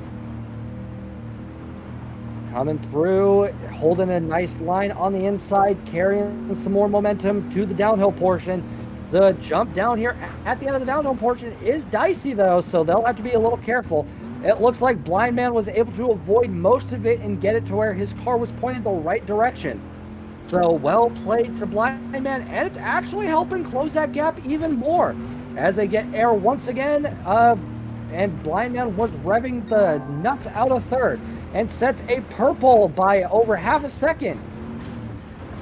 Now, this does raise the question, is La Cabra also setting the purples, or they are oh my lord, they were door to door on that one. It looks like that gap is fully closed and they are back into their heated shootout for P2 as VTX Blind Man comes across the line with a personal fastest lap of 3:22.842. He's still hot on La Cabra's tail. La Cabra will not be able to even close his eyes for a second to blink with how fast Blind Man is up on his tail after thinking he shook him free. Sugar Shuffles, though, is about 15 seconds behind, so these two are probably having one of the best battles for a position I have seen in GT. Because normally when you see people battling, it's and they've been doing this for over 2 laps straight, where in a normal race you'd see people losing pace and getting overtaken by the rest of the pack. As Blind Man now overtakes La Cabra for the time being. Given these two, it's going to be back and forth. A little bit of a tail slapper, but it seems everything's in good order as La Cabra once again takes P2. And they come over, Yiddish jump, and Blind now once again hits the wall. That is costing him. You know, Toon, I don't know if that's actually costing him. That's actually keeping the truck straight as he's going through the air, from what it looks like. He's coming down at that exact same spot every time. It almost looks like that's a calculated bump there for him to say, hey, you know, if I get this wall here, maybe I'm not going to spin to the left. I didn't even consider that, Leo. Oh yeah, that's just something I was noticing because I've been watching him a couple of laps and saw him do it every time. I'm like, oh, I wonder why he's doing that. But it's actually when he comes down and lands, it's keeping the truck dead straight, so he's able to get back on the power and get going. You know, when you guys put it like that, that is a very, very good point. And it looks like Le Cabra is going to think he has a chance to breathe a sigh of relief, but they've been in this heated battle for 3, almost 4 laps now. So we're going to go take a look down at Sugar Shuffles, who is having a lovely time all by his lonesome. He is 5.5 seconds ahead of Boogie Boogie. Oh, And Boogity I Boogie, just fifth heard, place just hit the wall pretty hard. Oh no. Can we get a replay? Boogie Boogie is coming through, flying over 100 miles an hour. Took that landing quite nicely, a little skittish, but no harm. Yeah, Boogie Boogie is flying, but I think just... Oh no. I think the truck got away from him going into that corner. So that puts him 15 seconds behind Sugar Shuffles, but still has a very, very sizable lead over Root. So Boogie Boogie can make these mistakes and not have to worry about his positioning. But we'll have to see how Boogie Boogie bounce back from this later on as we jump back up to the most heated battle I have ever seen in GT7. Blind Man has taken over Clobber for right now. Yeah, while we were looking at Boogity Boogie's incident, Copper went pretty wide, and Blind Man was able to get a little bit better of an entrance in there. Looks like Cobber's a little squirrely on that landing, coming through the 4th time check. Now drifting it around. As we know, this battle is far from over. I mean, these guys are going to work it all the way to the last lap finish line, and I wouldn't be surprised if we see them finish in about the same distance that they're in right now. I couldn't tell you who's in second and who's in third. At this rate, they're both in second with how often they overtake each other. Right. It looks like the...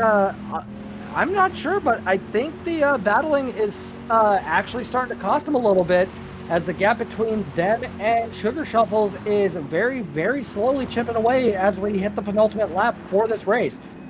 And it seems Le Cabra, got quite a bit of rotation on that jump, but looks like everything was held nice and neatly.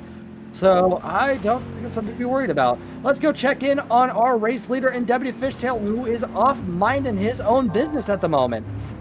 Is currently 200ths up on the fastest lap set by Le Cabra, but will he be able to maintain that?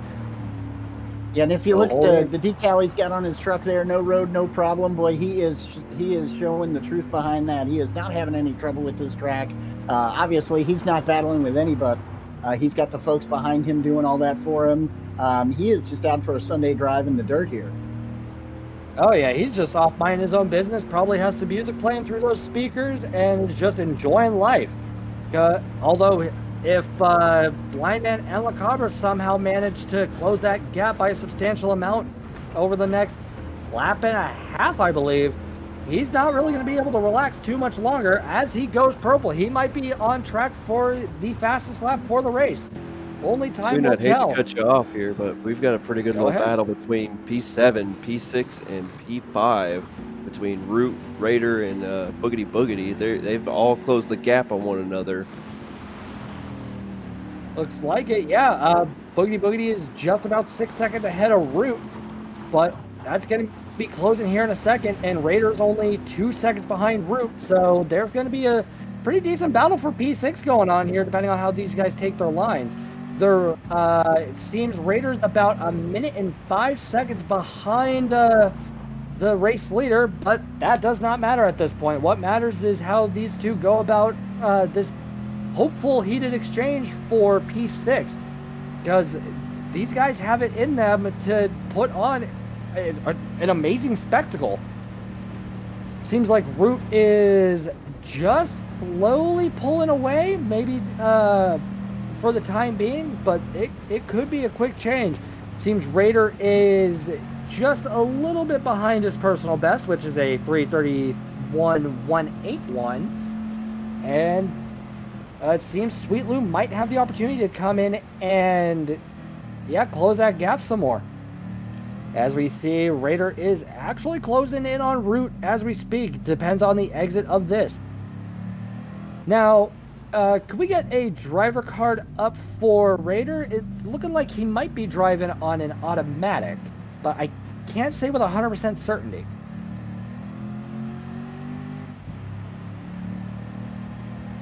While that goes on, let's take a look here. Raider is a free agent on a manual. My apologies, Raider. Using the DD Pro. All right.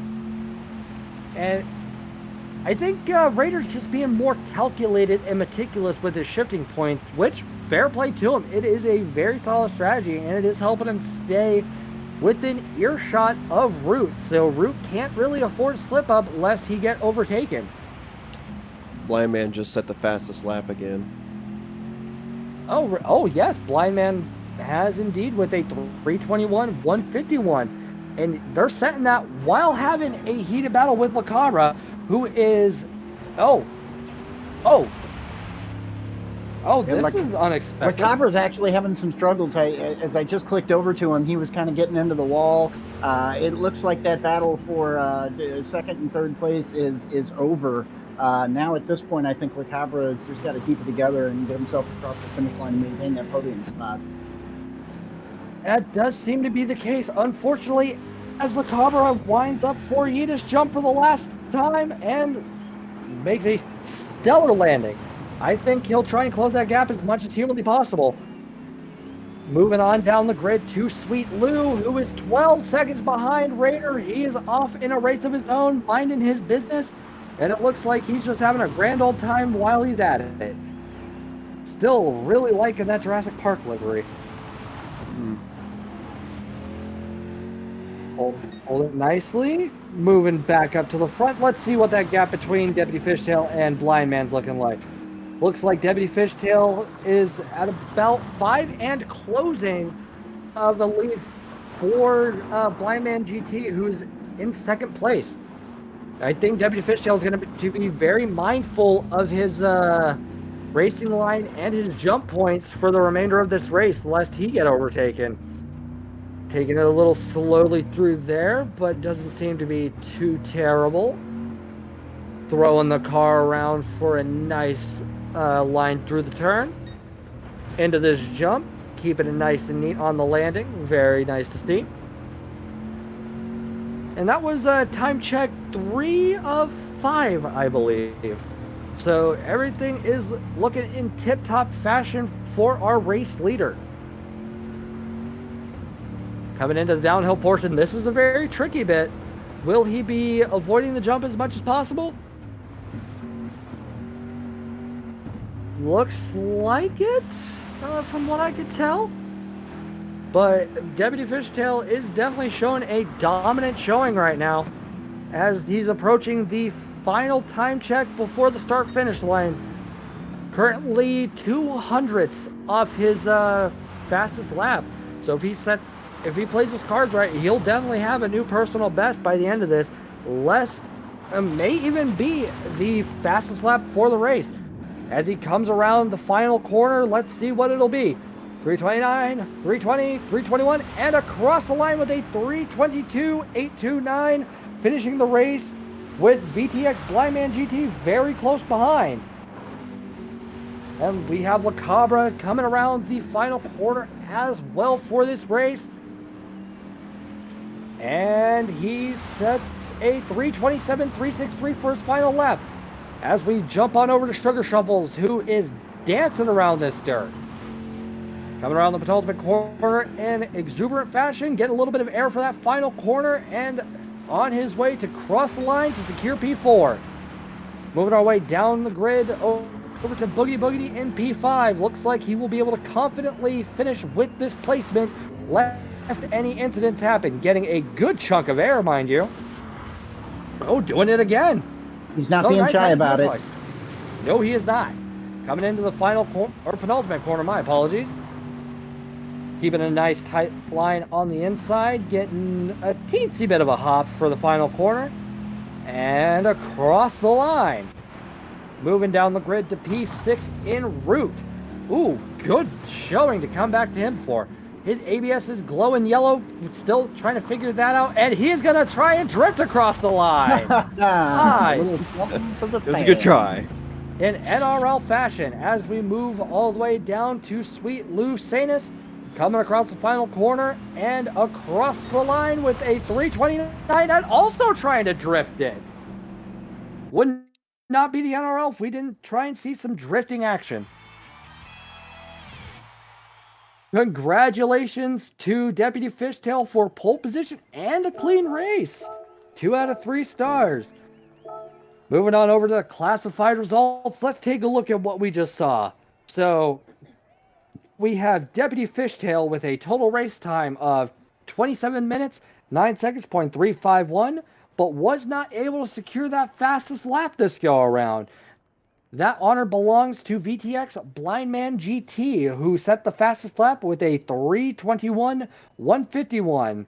And rounding out our top 3 for the podium finishers this evening will be GSR La Cabra 809, who was in a very, very heated battle for P2 and set a very impressive lap of 3:22.372 for his personal fastest, which was also faster than what our race leader sent.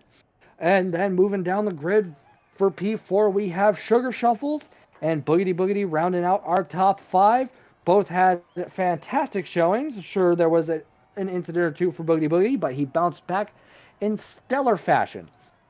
Then we have Root over in P6 with a personal fastest lap of a 3:31.331. Dave, that's a little double trouble we're seeing right there. Moving over into P7 for Split 2 will be Raider. And then rounding out our finishers for Split 2 of Division A of Week 2 will be Sweet Lou Sanus. This was an intense race through and through, and it was just so much fun.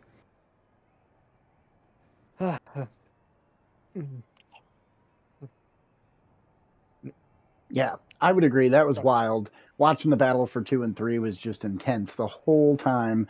Ironically, it gapped out a little bit at the end, but man, did they have a good 6 laps of just door to door racing that was awesome to watch. Oh yeah, and speaking of the heated battle that we saw, it's time to move on to our interview for the evening, and we will start with Grove Street Racing's own La Cabra 809. La Cabra, how are you feeling after that race? Feeling okay. Actually, I feel pretty good. I feel like I overachieved. Um, I had no pace coming into the race, and I wasn't able to train with Mullet. Shout out Mullet. But yeah, that's the best I could. Yeah, that was a great showing from you in this race. So before we get to the other questions, I do want to ask, what was it like having such an intense battle for over, what was it, like 2/3 of the race? Like, that had to have been just exhausting after everything was all said and done. Yes, to be honest, I'm here like sweating. I was shaking. I couldn't contain my emotion, and it was some of the best racing I've ever had in my life. And big shout out to Blindman. That was really fun, and I'm gonna take a picture of that jump. Glad to hear it. All right, Slow-Mo, how about you? Yeah, I mean, it wasn't the photo finish that we were hoping you guys were going to end up having. But man, that was an awesome battle. We noticed you kind of fell off a little bit there towards the end. Did something happen that maybe we didn't catch on stream, or it looked like your lap times fell off. You said you were having trouble composing yourself. Was that a emotion, or what? Tell us a little bit about what was going through your head towards the end of the race. Yes. Yes. Before the last lap, I ended up hitting the pit wall actually. So, end of lap 7, I just wrecked. But even before that, the whole race, I knew Blind had more pace than me. And the only thing that kept it close was, I think it was lap 2. I think he made a big mistake and allowed me to stay with him and pass him. But most of the battle was because I was keeping him behind, but he had more pace today. He was the better guy. Well, a lot of fun to watch. So, congratulations to you on your podium. Appreciate it, man. Leo, Did do you you, have any questions? Yeah, actually, I do. Did you know it was game on as soon as y'all went too wide over the Yiddish jump, as we're calling it? That it was going to be a fight to the end? Yeah, I thought if I was able to keep him behind, it was gonna be a fight. I feel like fighting him, it was helping me become, I guess, unlock some weird pace that I didn't have. But yeah, if I kept him behind me, it was gonna be a race. But you guys saw what happened once he got by me. So Yeah, that was just intensity. I can't wait to hear Blind Man's take on it. But thank you so much for your time, La Cabra. Congratulations on a very, very hard fought P3. And I agree, that was some of the best racing I have seen in this. Excellent showing. You go, relax, and you celebrate a very hard earned podium. Yeah, for saying you didn't think you had pace, you sure had us fooled. yeah, I appreciate that. Good job, you guys. Thank you so much. Thank you, McNaughty. Congratulations to Deputy, and shout out to Blind Man for that good racing, and shout out to Mullet, the GOAT. Omaha. Omaha. Omaha. All right. Moving on over to our P2 recipient for the evening.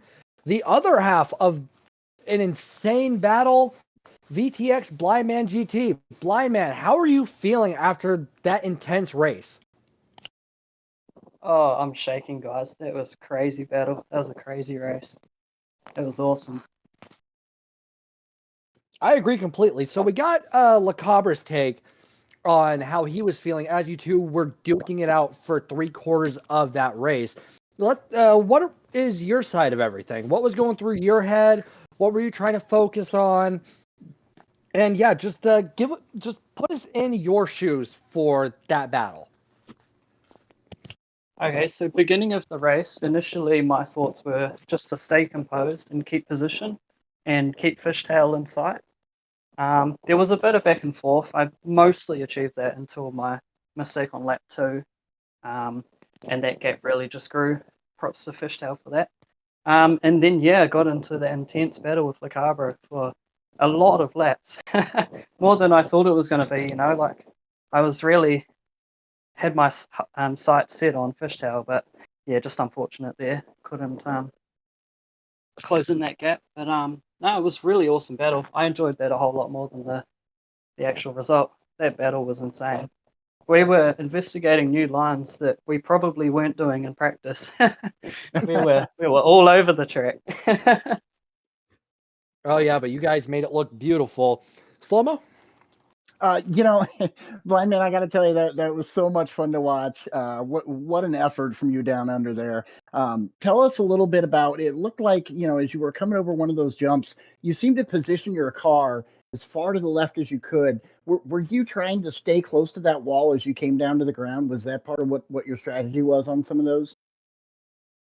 I think that's on that big one of those big jumps. Yeah, it's the corner straight after that jump is a right-hander.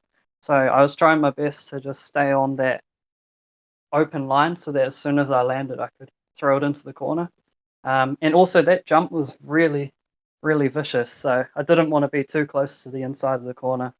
Otherwise, yeah, I'd end up in the wall all the way at the back. So yeah, definitely a bit of a strategy in that way to stay left. Yeah, very well executed race. Possibly one of the battles that may go down in NRL history throughout the Oh, that's years. awesome. Thank you so much for that. That was just Thanks amazing to to La watch. Cabra too. Congratulations on the podium. Yeah. Thank you. Yeah, thanks to La Cabra too. It takes two to make that happen. That was awesome. Well, I guess it's my turn. I'll ask you the same question I asked La Cabra. How did you feel going over the big jump side by side? Yeah, that was that was a scary moment. You know, you never want to ruin someone's race as well as your own. So for that to happen was a little bit risky. I don't quite remember if I positioned myself there on purpose. I think I washed out, and then I ended up there, and I just had to deal with where I was. And I'm glad it all went okay. But what a moment! Yeah, That that was, was yeah, that that was a could have ended spectacle to terribly. see. Thank you for the Yeah. great race. Oh, thank you guys. That was an awesome combo. Well, thank you so much for your time, Blind Man. You had a hell of a race. It was, yeah, it's definitely one for NRL history. My word, I don't think you could recreate that even if you tried. But you go relax, you celebrate, and we can't wait to see what kind of shenanigans you get up to in the next into the next race. Thanks, guys. Really looking forward to it. Yeah, congrats. Good day. All right. Now it's time we move on to our winner for split 2 of this second week of NRL Division A racing. Deputy Fishtail, how are you doing? Doing great. How are you guys? We are having the time of our lives. That's great. Oh yeah. So, to start off, what are your thoughts on starting P1 by literally 1,000th of a second, and like what were you thinking going into the race, seeing how close that qualifying result was? Well, that's I had been turning just under 22s in practice earlier tonight, and felt like I put in a fairly poor qualifying lap, and I was like, okay, we're gonna have to see what this holds. And I was waiting to see how much La Cabra was gonna bring to the table. I'd seen Blind Man drop in and stuff, and then yeah, definitely landing 1,000th of a second. I just knew had to stay on it and do what I was doing earlier in the evening for sure. Right. I do have one more before I bounce it over to Slow-Mo. At what point during the race did you realize, okay, I'm not going to have to worry about any intense battling? There was never a point. All it takes is one bad turn, one bad jump, and it's all over, and you're in the thick of it. So I knew that the whole time. I saw on lap 2, it was like I lost it a little bit on the backside, and unfortunately, Blind Man lost it a little bit more than I did into the. I think he touched the fence over there, lost some speed up the hill. So from that point, I knew I had to make capitalize on it, and it worked out. Yeah. Right, right. Slow-Mo? Yeah, Deputy Fishtail, congrats on the victory. That was a lot of fun to watch. Unfortunately, a little overshadowed by the battle that happened in 2 and 3. You got the win. You made it look so easy out there. Can you tell us a little bit about how much time and practice you put in to prepare for today's race? Well, every day since last week, it was definitely putting some practice time in. And the fun thing was watching the time drop every day. It's kind of like doing the TTs and stuff. It was like every day you'd have anywhere second to half second drop, and it's always encouraging. And then you go and do laps consecutive, and if you can hold it together, it's fun.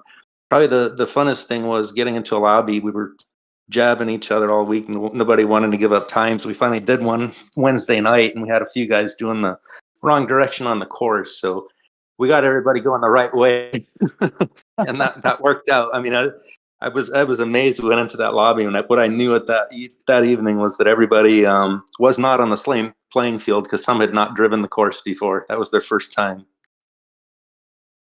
Wow. Well, great race. Wonderful execution. It was a pleasure to watch you take away that victory. So thank you for that. Thank you. Leo, any questions from you, sir? Yeah. Fantastic job. I will say that he kind of pretty much ran away with it with the AC on and just chilling out there in the front. Um, I've got to know, and this isn't pertaining to the race. Is your name on the game because you like dirt racing? No, honestly, it's as far as looking for the tag to put on and stuff like that, and then it was one that had something car related.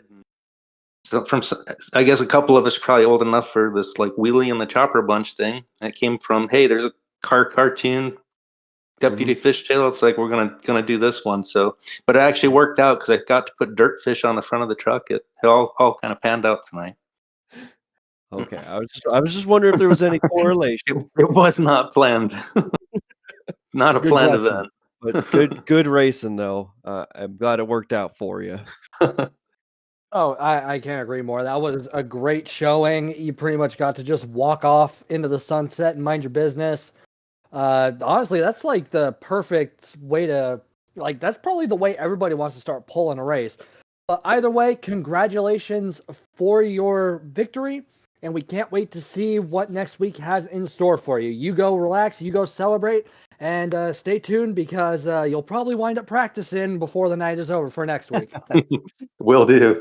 Thank you all, and congrats to the Cobra and Blind Man as well. Good job, guys. Thanks, sir. Have yourself a great evening. See you next week, Deputy. Great race.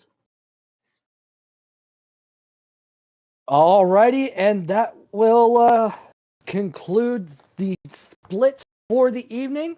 When we come back at you, we will have the tabulator results for both splits 1 and 2 of Division A, and we will let you all know what our drivers will be up against going into the coming week. Stay tuned.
Welcome back, everybody. It's the moment a lot of us have been waiting for. It's time to get into the results and the details for next week.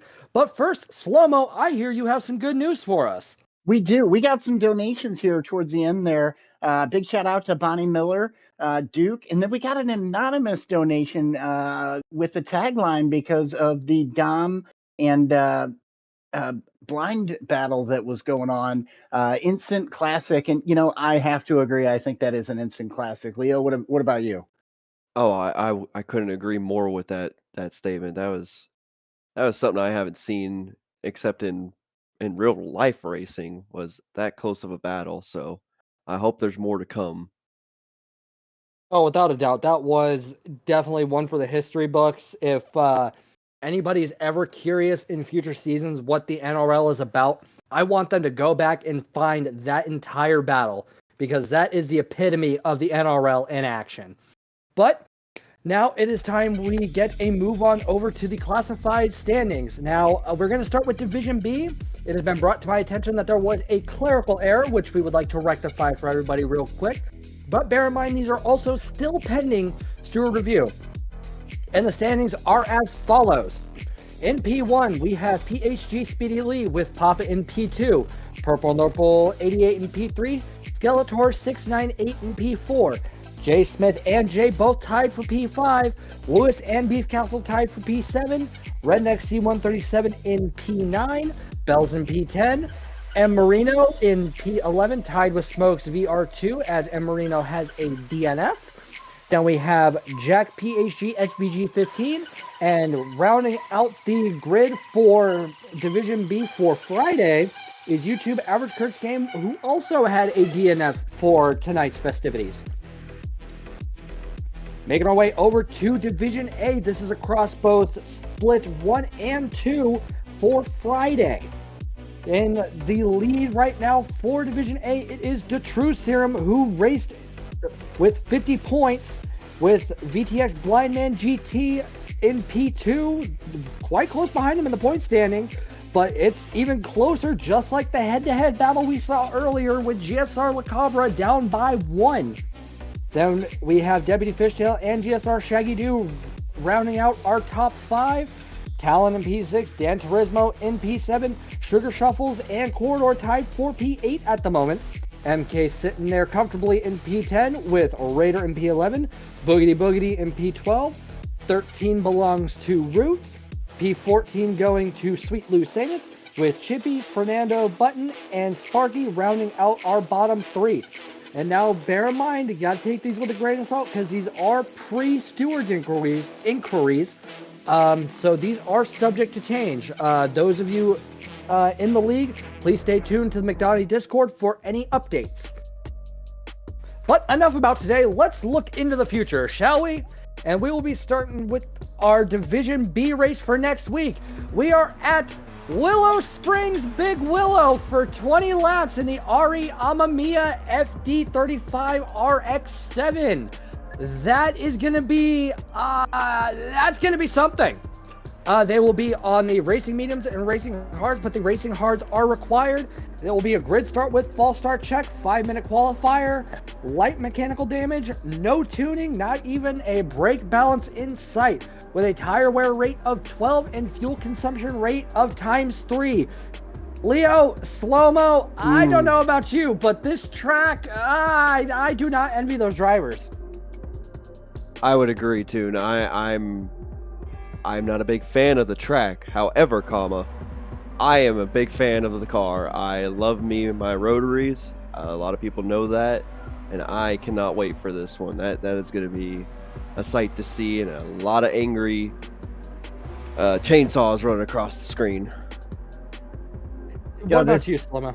This track hates me. I tell you what, I think the sand likes me better than the concrete does. It is not the easiest track to get around.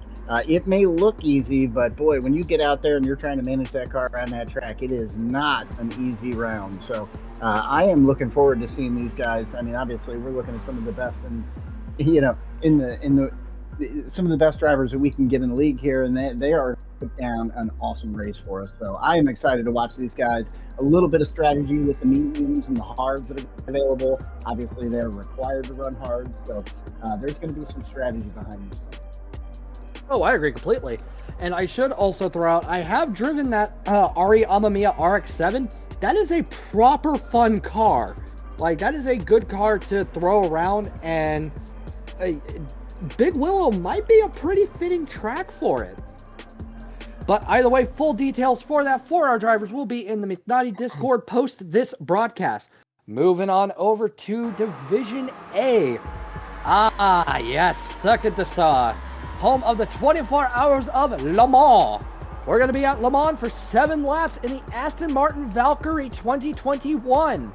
It will be on the sports softs and sports mediums, but the sports mediums are the required tire. There'll be a 10-minute qualifying with grid start and false start check, BOP on, no tuning whatsoever, no breakdowns for you either. With heavy mechanical damage, a 9 times tire wear rate, and 4 times fuel consumption. I get to commentate a Le Mans race. This is going to be great. Leo, Slow-Mo, what are your thoughts on this pairing? I think it's Go going to ahead. be crazy. Oh, I'm sorry. I didn't mean to do that. I think it's going to be a crazy race. That is a proper quick car. However, there might be a problem with stopping and going with as much power as that thing has on the sports mediums and softs. Oof. And if you make a mistake, the mechanical damage is set on heavy. So this is going to be a tough one. It will be a toughie indeed, but I myself, I love Le Mans. I love Aston Martin. This race was made for me. Slow-Mo, what are your thoughts? Toon, yeah, it is. It's made for you. As soon as I saw that Aston Martin, the only thing I thought of was I wish Toon was driving. I know he loves these cars. It's a country road, Lee. It's a famous track. It's going to be really exciting watching these guys run around this thing. So just another great combo that we're going to get. And don't forget, there's always a potential for weather here. So, Toon, as you like to say, please do. Anything can happen. Yeah, but and I also want to refresh our Division A drivers' memories. Let's take a look back at our Division B race for this evening. They can only use the sports tires because the intermediates and wets are racing tires, so they will not have access to those. Everybody, you're going to want to get practicing, and I can't wait to see how this shapes up come next Friday.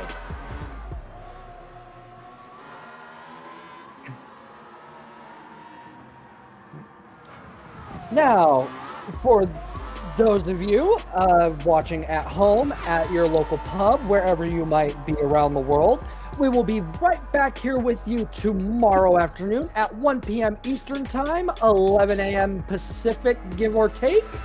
10 a.m. Pacific, my apologies.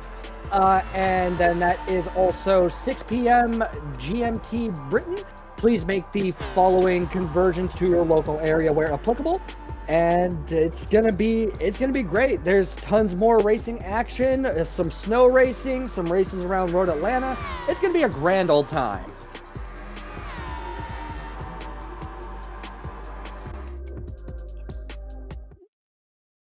So, as we bring this broadcast to a close, gentlemen, I want to pose a question. I'll start with you first, Slow-Mo. Throughout the entire series of events we've seen this evening, who do you think would stand the shot as driver of the day? Wow, that's a tough question. I personally, it's got to either be between Papa or, boy, I don't know if I think it's going to go to Papa. The battle's epic that we saw in the most recent race, but I really enjoyed watching Papa work that strategy and it coming down to that last lap, taking the lead right as those guys came out of the pits. I would put Papa up personally. Leo, what about you? Can I answer truthfully? Because I'm a part of the PhD, so you know what I'm gonna say. It's Papa. True. Yeah, true. Papa did pull a surprise victory that I don't even think. Well, he himself didn't even expect. So yeah, I think for individual driver of the day, it's got to go to Papa. But greatest battle for this evening goes to La Cabra and Blind Man, bar none. But anyway, we will get out of everybody's hair for the evening. We are so grateful to have your company. I've been Toon. You can find me on YouTube and Twitch at VTuneNix, where I stream a variety of content, sometimes GT, sometimes just a farming game, who knows. You can find Leo here on YouTube, where he streams Gran Turismo 7 and a couple odds and ends games in between. And then you can find Slow-Mo here on YouTube at GT Slow-Mo. Slow-Mo, you do GT content as well, don't you? GT content, and I sprinkle in a little bit of salt and pepper with the Modern Warfare. Fair enough. You'll love to see it. So until tomorrow, stay safe, and we can't wait to see what tomorrow has in store for us. Bye-bye for now.